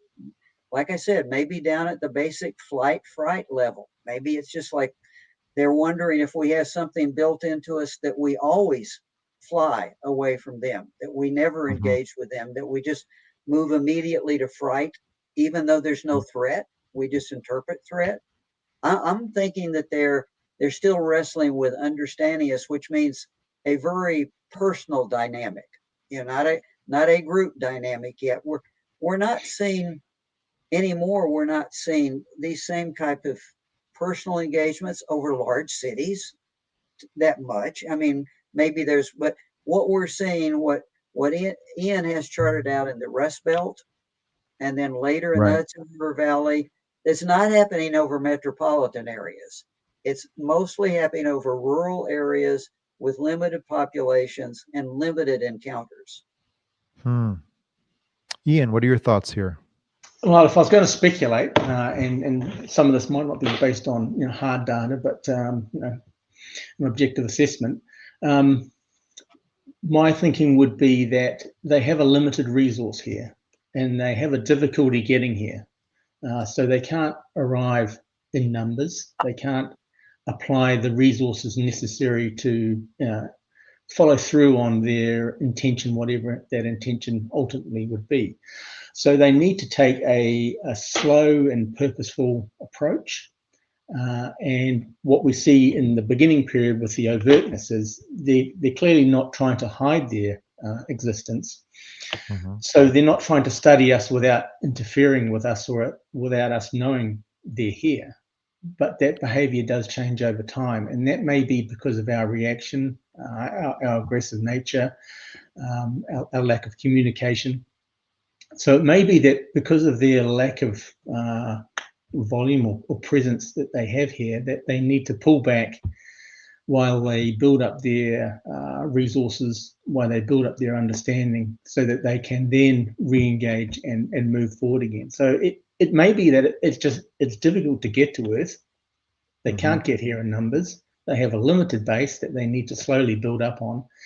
And the fact of our type of engagement that we're having with them, may put them at risk, or it may put us at risk, or it may put any future interactions at risk. If we start firing at them and they need to defend themselves, that's not going to bode well for a cooperation intention going forward, because we're going to get off on the wrong foot. And it's important when you're looking at some of those intentions that you follow a process where you don't get off on the wrong foot. If they're interested in exploitation, then all they need to do is understand whether we can be a threat to them or not, and then they will get on with their exploitation.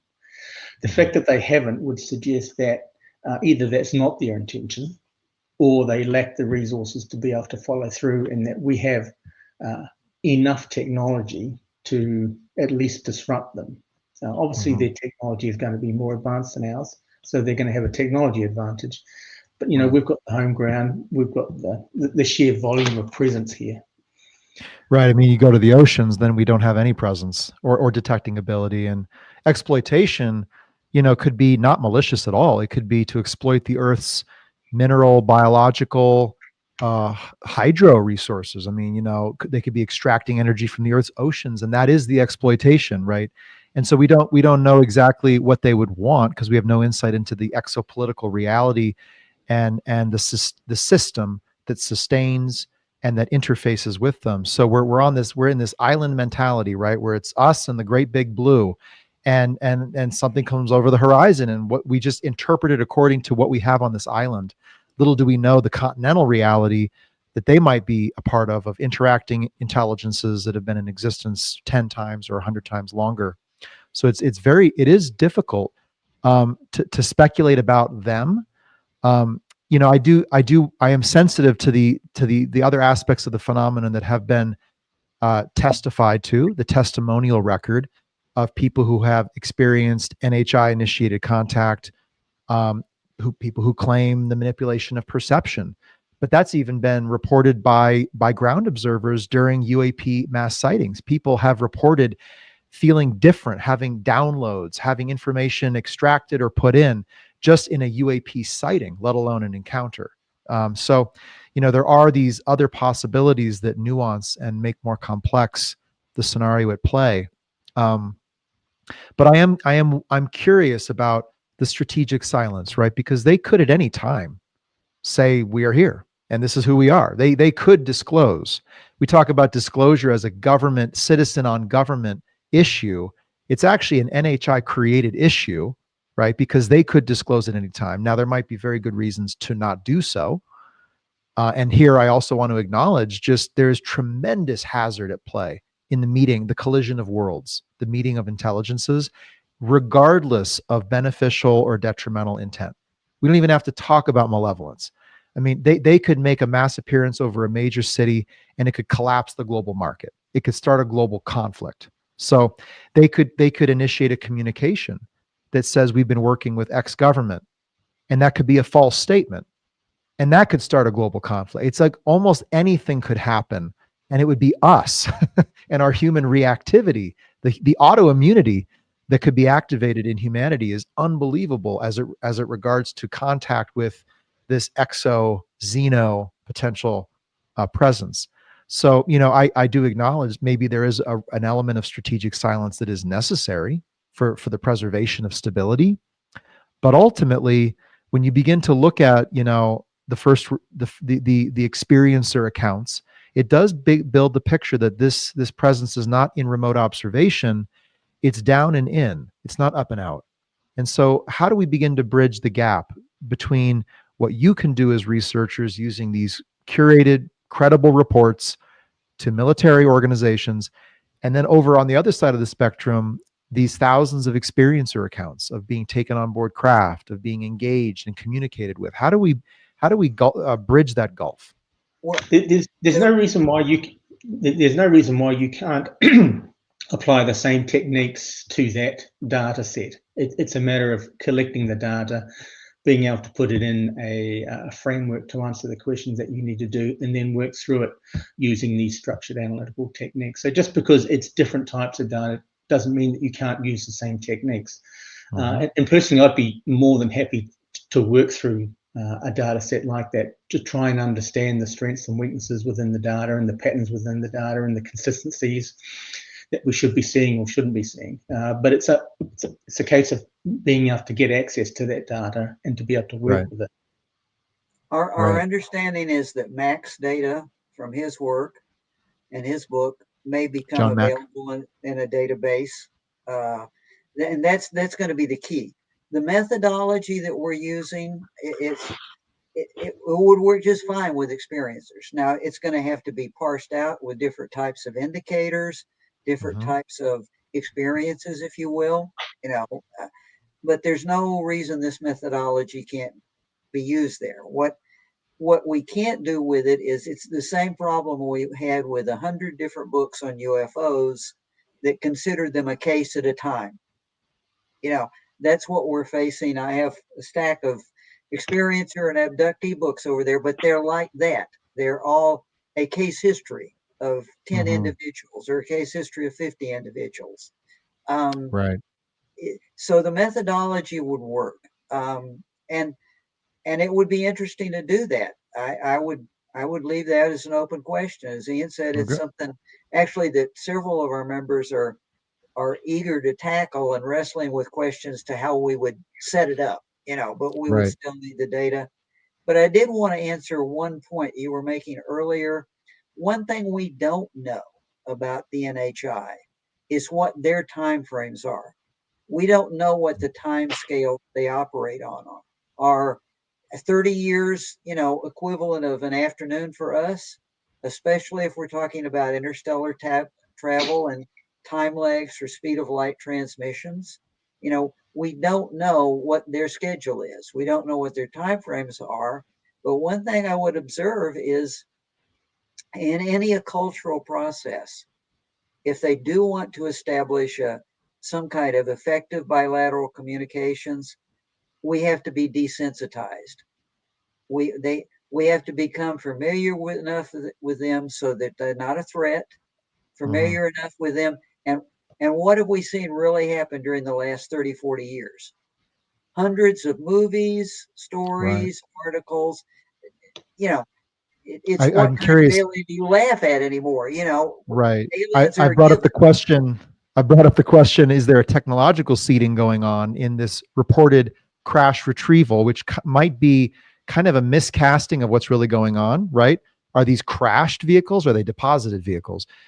But could there also be a cultural seeding going on, which is via some means, whether it's telepathic, whether it's the introduction of literal information, or what have you? Is there an effort to shape culture to be more receptive, to think in terms of, so that some later event can take place where we more publicly acknowledge their presence and engage with them? Aliens are not just a joke. I mean, if you looked at the newspapers in 1947, aliens were a joke. I mean, for 3 months, at first they were seriously for like 3 weeks, and then the rest of it is this is all humorous, and hoaxes began and jokes began. But where we are now in this century, aliens are just accepted. It's just which type did you see in which movie? Are they hostile? Are they not? Nobody questions that life is on other worlds and aliens could be coming here. We've gone past that point. Right. What do you think, Ian? What are we possibly looking at in terms of this? If there's a time scale at play, if they're playing the long game, we're playing the short, or if there is some sort of preparation culturally, for a later engagement. Do you think that's a possibility? Yeah, I certainly think the timeframes that they're working with are a reasonably long time. They have been here constantly since at least the 1940s. So our priority is reasonably high to them. That they've had a presence here for a long time. They must have a fairly serious intention interacting with Earth.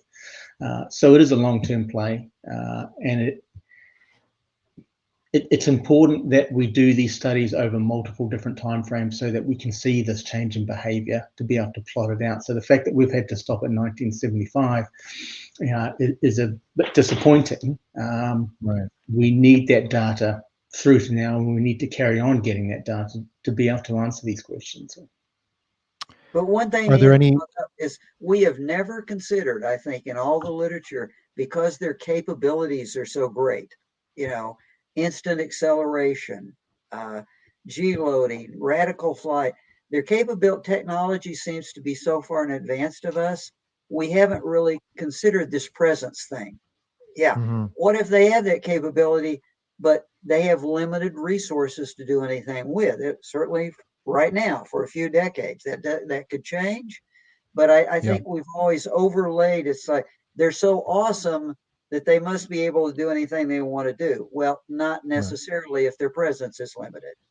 Right. And Truly, even if they're coming from within the local stellar neighborhood, 4,000 light years to hundreds or 1,000 light years away, which is a very small part of space. If they're limited to sub-light speed travel, it's still going to take years or decades to get here. It's not an easy feat at sub-light speed travel to get to Earth. I'm very interested in this new frontier of where the research might go, which is about presence, which is understanding numerically, what are they? Are they enormous? Are there 7 billion of them here? I doubt it, right? Or is it a cluster of a few dozen craft and X number of occupants? Where is their geographic distribution? This is the international side. And I do have a question here. Could this framework that you guys have developed be used on international UAP data to get a sense of the geographical presence? Absolutely, it can be, and it should be used right across the data sets of different countries. It's important to get that understanding. It's just a matter of having access to those databases, making sure that the quality is good, and us having time to do that. I'm working full time on a job, and this is part time, so it's a matter of time and effort and data sets to be able to get this done. And it doesn't mean that we need to do it. Other people can take what we have done and apply the same techniques to other areas and start collaborating and sharing this information. Yeah, and that's science, right? I mean, that's you're creating a replicable, repeatable process. I would be fascinated to know what UAP researchers in Europe and Brazil and China and Japan might uncover regarding intentions, indications using this methodology. Because again, there could be multiple NHI. There could be multiple NHI engaging and disengaging over time. So the 1950s, 60s might have been one presence. Maybe they got repelled by a much more covert operating presence, right? So we might discount the potential proxy engagements between NHI. And then, of course, they might be doing one thing here and another thing there. Like in the island colonial analogy, they hide the armada of invasion ships in the cove where there's no village nearby. There's no one who can look down into it. And then they send out their little welcome boats. And we think, oh, this is great. They're giving gifts on the beach, right? So there's so much we don't know because we have this global community. And I would also say the ocean. The ocean is the unopenable basement of our human house. No one has the key, and anything could be going on down there. So there's huge vulnerabilities. This to me is the exigency of gaining early indications of intent. And then, of course, what is the evidence we need? And that's really my last question is, what do we need to do next in terms of data collection, on the ground observation in real time? What did you wish you could have seen in those historic reports that was just simply lacking, that we could potentially generate now? Well, one of the things that's obviously, I think, a question our next study, number 5, is titled Origins. And we're going to look at things like capability for accessing Earth. What are the different technologies? What are we seeing? Are we seeing solar relativistic flight, sublight speed of some percentage? Are we seeing warp? Are we seeing reactive drives, whatever? Then there's the presence, and then there's the intentions, and merging them all together. part of the question of that is there's scenarios that apply to that too. Why would they be coming here? From what distance? And we'll be looking at those scenarios. You know, that's been written about a bit in science fiction, but we can combining those three things, capability, presence, and intention, we should be able to rank the scenarios. And your question, I think that's one of the things that why presence sleeps out.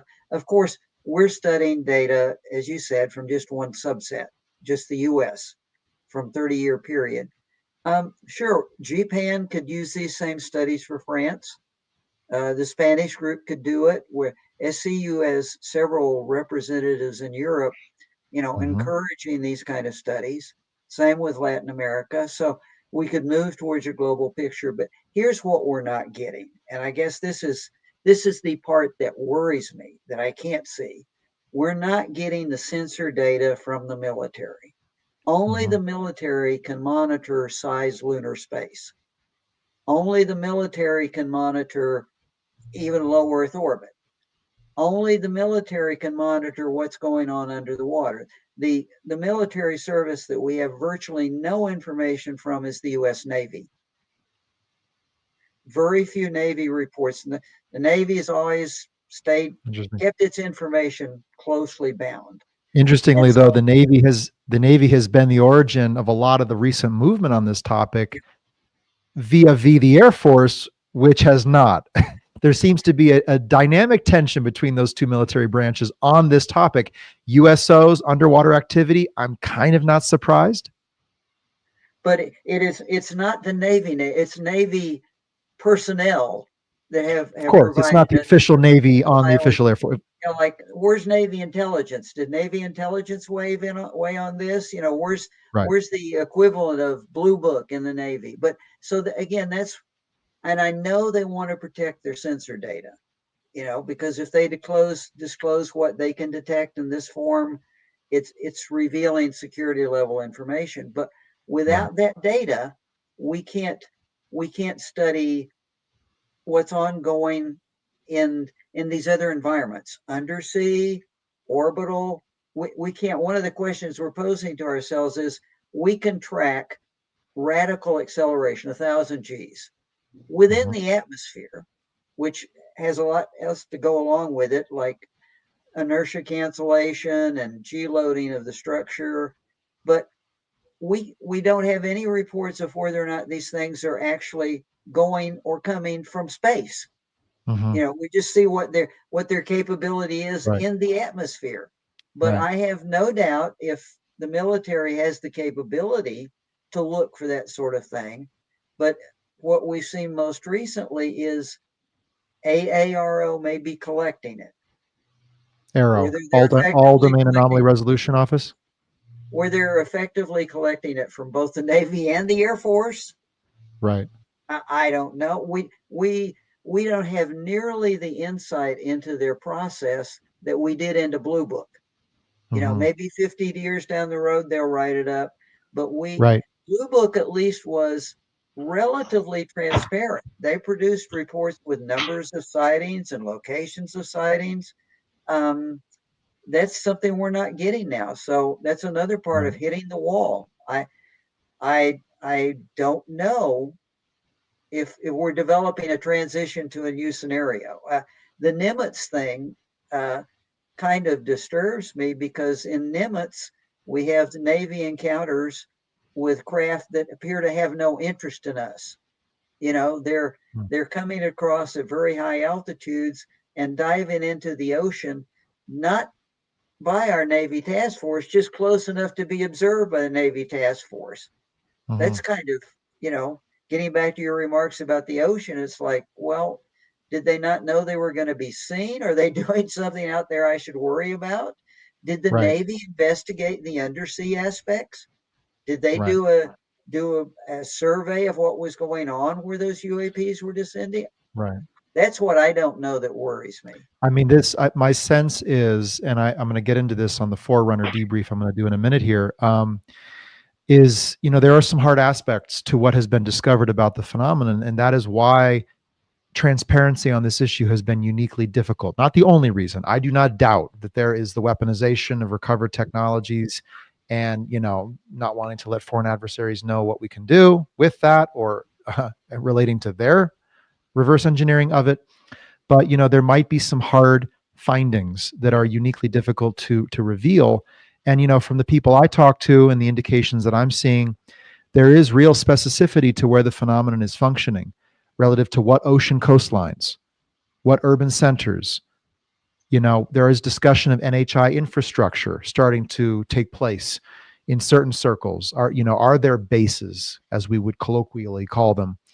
Are there underwater centers of operations, staging grounds, etc.? Is there resource extraction going on? Is there an attempt to influence leadership via a number of means to basically adjust human events on the ground? Like, if you're here and you have an intention to be here and you want to see an outcome, it could be a purely self-interested outcome, it could be a malevolent one, it could be a very altruistic one. You have to reshape the human landscape. You have to alter things as they take place. Otherwise, good luck affecting an outcome. And so what is the nature of that direct incursion? And I think, as we get into the topic of presence, we begin to talk about, well, what would the interest, not an interest like they are interested in something, an interest like a stake. Like, what is the vested interest that they might have relative to the longstanding presence and survey, right? But survey to what end? This is what's on my mind, is you don't just survey to survey. I mean, maybe there's a scenario where they're literally learning. They're just learning, right? But depending on origin, depending on whether they are biological, that would be a very important parameter to rule in, rule out. Whether they are interstellar, they are arising, evolved on a planetary body, that would be very important to rule in, rule out. That begins to suggest that there's a program of engagement in which survey is just a stage. And it could be so long, right? There could be a 100-year survey. And little do we know that's act 3 of a 5-part act, or a 20-part act. And so, and of course, there could be competing intentions at play. So it could be quite continental in our little island world all of a sudden. Well, gentlemen, thank you so much for being on Emergent and introducing your research to everyone here. We appreciate your endeavoring on the front lines and using our intelligence and other business analytical tradecraft to begin to decode what might be taking place. I have up on screen here links where people can find your work. Let me get that up. So Ian, you can find Ian on X, on LinkedIn. He's been gracious enough to give his email. Ian, you might want to turn on the spam blocker. And then you can see links to all 4 of the intentions studies right there. And Larry, all I have, Larry, is the Amazon link to your book, but I'm sure you can be found elsewhere out there on the web. So again, gentlemen, thank you so much, and look forward to talking further about all these important topics. Well, I enjoyed it. The opportunity. Great work. Thank you. All right, folks. Well, for those who want to stick around a little bit longer, I'd like to do a review of the last 2 weeks of emergent discussions over on Forerunner. Let me actually go over there right now. Let's see, where do I have it? Here we go. Actually, briefly to mention, these are the 2 pieces of evidence that I shared early in the show today. I'm beginning to compile key evidence here on Forerunner for us to be aware of. So take a look at those 2 cases of potential nuclear incursions. But over here on Emergent Discussions, every 2 weeks, I'm creating 3 discussions for the community to engage in deep analytical thinking, reasoning, use of logic, anchoring into the evidence that we have, and using our other human capabilities to ask some of the key questions. And these are the questions that I asked you all. And in our time here, I'd just like to recap a couple of the comments that stood out to me. Let me switch my screen here. Okay. So we start with a very a safe zone question, and then we end with a very non-safe zone question. So we'll see where we go with this. But my first question to you all is slow scientific progress or rapid intelligence gathering? There seems to be this dynamic tension between slowly, methodically applying the scientific method, taking however long, 10, 20, 100 years to do, or do we need to go out and get rapid intelligence to make rapid, intelligent decisions? And I brought forward this idea of reconnaissance, science for reconnaissance. And I just want to call out these two very good comments that were left. First by Claudio, we begin by treating patterns and anomalies as hypotheses, hypothesis generators, not conclusions. Intelligence gathering can spark scientific inquiry, but the next step is building structured protocols. Define hypotheses, collect targeted data, and iterate. Under this framework, reconnaissance means acting swiftly, but with the discipline of science. Yes, and this word iterate is a key word, and it's tied directly to step number 3 in my framework for the process of inquiry into the UFO phenomenon. That third step is starting assessment. Assess early, and then go do targeted evidence and data analysis, and then iterate your assessment. This is what we have not largely done in the study of this phenomenon. No one wants to assess, let alone conclude. And so we swim in a sea of possibilities and we theorize endlessly. But there are actual starting assessments that can be made, like the ones that have been made today by the two guests, Ian and Larry. And so I'm curious, what are your assessments? I would invite you to head over to Forerunner and go over to the Forerunner lab and post what your assessments at this point might be and plan to iterate. Next comment, this is from Alessandro. I would add in the framework a third element that I think should be formally managed, that of human testimony. Science does not work easily outside of hard data.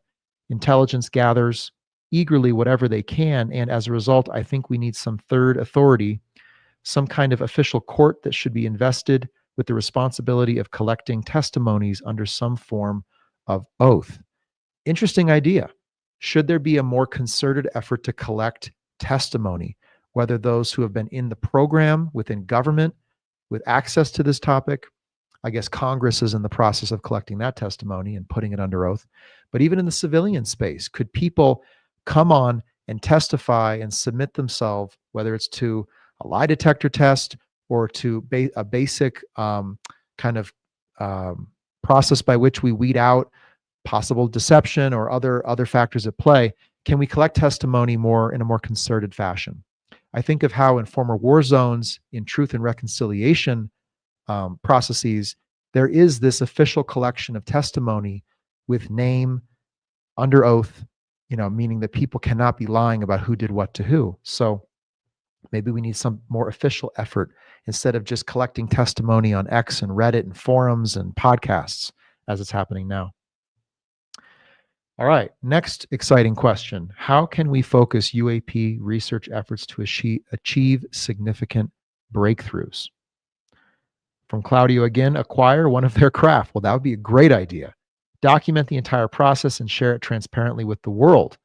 Is there the possibility to down one of these craft, either through mechanical, technological means, some groups say they can, or through psionic means, some groups say they can? How amazing would that be if a craft were able to be brought to the ground and captured on the proverbial CNN news channel? If that's off the table, which it might be, then I'd propose launching a global observatory network and organizing cross-cultural experiencer symposiums. Interesting. From Eamon, from a scientific approach, it would be useful in discovering patterns from databases, the orbital period and inclinations of UAP around the Earth. Further research may discover orbital tracks that may intersect at locations around the Earth that have had significant events. Yes. Where is the confluence of UAP interest? Now, we have some indications based on official reports, like we've just discussed in this show. There are citizen UAP detection and tracking technologies in the works that are going to be commercialized and brought into the public domain. Could that provide ground up insight into where the confluence is? There are some possible efforts that could be made using commercial satellites to identify anomalies in the upper Earth atmosphere or low Earth orbit. Could any of these be triangulated and mapped on top of each other to determine where are UAP tending to appear and around what human events on the ground. From Ezekiel, I think one of the biggest missed opportunities in UAP research and science more broadly is the lack of interdisciplinary collaboration. Why aren't the biologists talking to the physicists, environmentalists to engineers, anthropologists to mechanics, theologians to psychologists? That's a major barrier if we're trying to understand or even begin to communicate with non-human intelligence. I fully agree. This is my inspiration to create the part of Forerunner called Knowledge Base and to bring on subject matter experts and conduct interviews and AMA, Ask Me Anything conversations, and to begin to create some grounds upon which an interdisciplinary conversation can take place. I have other efforts on this topic that I don't have time to go into today, but we absolutely need to tap the depths of what we human beings know about life, species interaction, the dynamics and trends in the meeting of cultures, cultural anthropology, and so many other disciplines. So I fully agree. And to the extent that we are siloed and everyone thinks they can apply their expertise solely to understand the entirety of this potential encounter with an exosystemic ecosystem of life, my gosh, we are not thinking straight. So yes, we need academic bodies stood up, governmental, international bodies stood up with those experts talking to each other. I also want to call out Claudio again here on Forerunner, shared his personal example of doing some citizen research. He used the Richard Dolan USO spreadsheet to create a basic chart describing USO accounts per decade at night. And just a call out here, thank you for sharing and interesting to see. And, is this an indication that USO activity is up? Could be. Are there close approaches at night? In the water, does that map on top of the close approaches by UAP above ground that the SCU intention study identified? Possibly, right? So a great example of a personal project out there by a citizen researcher. So good job. And then last, and the hard question, definitely not in the safe zone. Are UAP researchers being intimidated and attacked? Why and for what purpose? Now, I brought this forward because Kevin Knuth, in his opening remarks at the SCU conference, talked about or asked the question very overtly, why are we UAP researchers being tracked by black helicopters, targeted with directed energy weapons, and generally intimidated in a variety of ways? Why should that be happening? I took note of that statement. It's not the first time I heard that statement made. I was sitting in the room at the Seoul conference last fall when someone got up and asked Eric Davis on stage, what about Amy Eskridge, an independent scientist in Huntsville, Alabama, who, by some accounts, might have been targeted by some of these weapons and some of this retaliation. So it is a very concerning aspect of the phenomenon. The connection point between Havana syndrome and anomalous health incidents, which is the official name for Havana syndrome, and the UFO topic is considerable. Why should that be considerable? Quite alarming. There are statements out there as to where these technologies might have come. Might they have been derived from insight related to reverse engineering projects or direct communications with NHI? Those claims have been made. Might these weapons be used as a way to inhibit science and research into this tip of the spear aspect of our human understanding of the universe, physics, and faster than light travel? Those claims have been made as well. My family has direct experience with this phenomenon of the use of directed energy weapons. It is very alarming, very. And here I'll read a couple comments from those who replied. From Hillary, it is common in all big money, big power groups. People talk of, quote, the mafia, but there are mafias in all the big groups who suppress and kill. Fear, power, money, and control. The same usual suspects. But this one could cost the whole human race, not just one person or one aspect of life on Earth. There is considerable power present in the appearance in our world of non-human intelligences and the technologies that they bring, let alone the science insights let alone other information that they might confer. NHI, whether they are insensitive to the human repercussions, um, ignorant to, unwilling to become cognizant of, or whether they are overtly flouting our norms, they are operating in our world in ways that could potentially divide and generate tremendous conflict.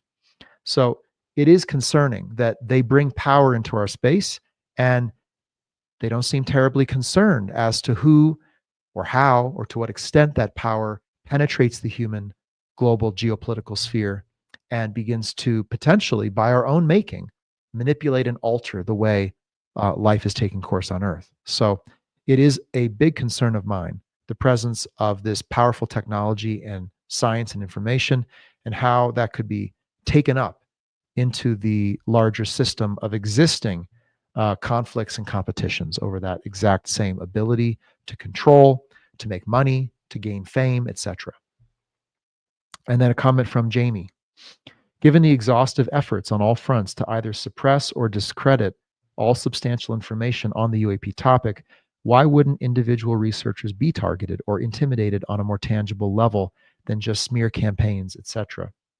Part of me truly shudders to think of the full magnitude of what may be at stake here for the gatekeepers of UAP NHI secrecy. It's obviously very complex and spans many different aspects, but I fear that at least part of the appalling levels of suppression may stem from parts of the UAP NHI truth being bad news for us collectively. This in marked contrast to the claims of some very prominent UFO activists. I want to thank both Hillary and Jamie for commenting. It's a difficult topic. I appreciate both those observations. And Jamie, I do agree. I think there is some hard truth, some bad news for us collectively in this. That's a part of why it's been kept back, not the whole truth of why. And why wouldn't those who are making breakthroughs, either in science and technology, or asking the hard questions about intent, the intent of the phenomenon, or the collaborations and the agreements that have been made between human and non-human, why wouldn't they be targeted if those questions and investigations are causing a breakthrough understanding for society at large, when that has been not desired for so many decades by the gatekeepers and the power brokers on this topic? So, you take flack when you're over the target. So maybe we are over the target, folks. Maybe we are coming to some firm understanding that we are being visited and engaged with by non-human entities, that they are interacting with us culturally, technologically, possibly even religiously. We don't know the extent of the penetration, the incursion that's taken place, but I can guarantee you it's not just sensitive military sites and nuclear installations. The incursion is broader than that. How broad and how deep, we have yet to uncover. But that's why we're here. I want to thank you for being with me here on Emergent as we examine this emergent new set of human realities stemming from our engagement with non-human intelligence. I encourage you to get on Forerunner, take my course. The third lecture recordings just dropped. There's still time to get in on lecture 4 and 5, which are upcoming. Due to some scheduling challenges, I had to move those back by a few weeks, but it'll be even better as a result. So with that, I'll say good night. Thank you for being with me.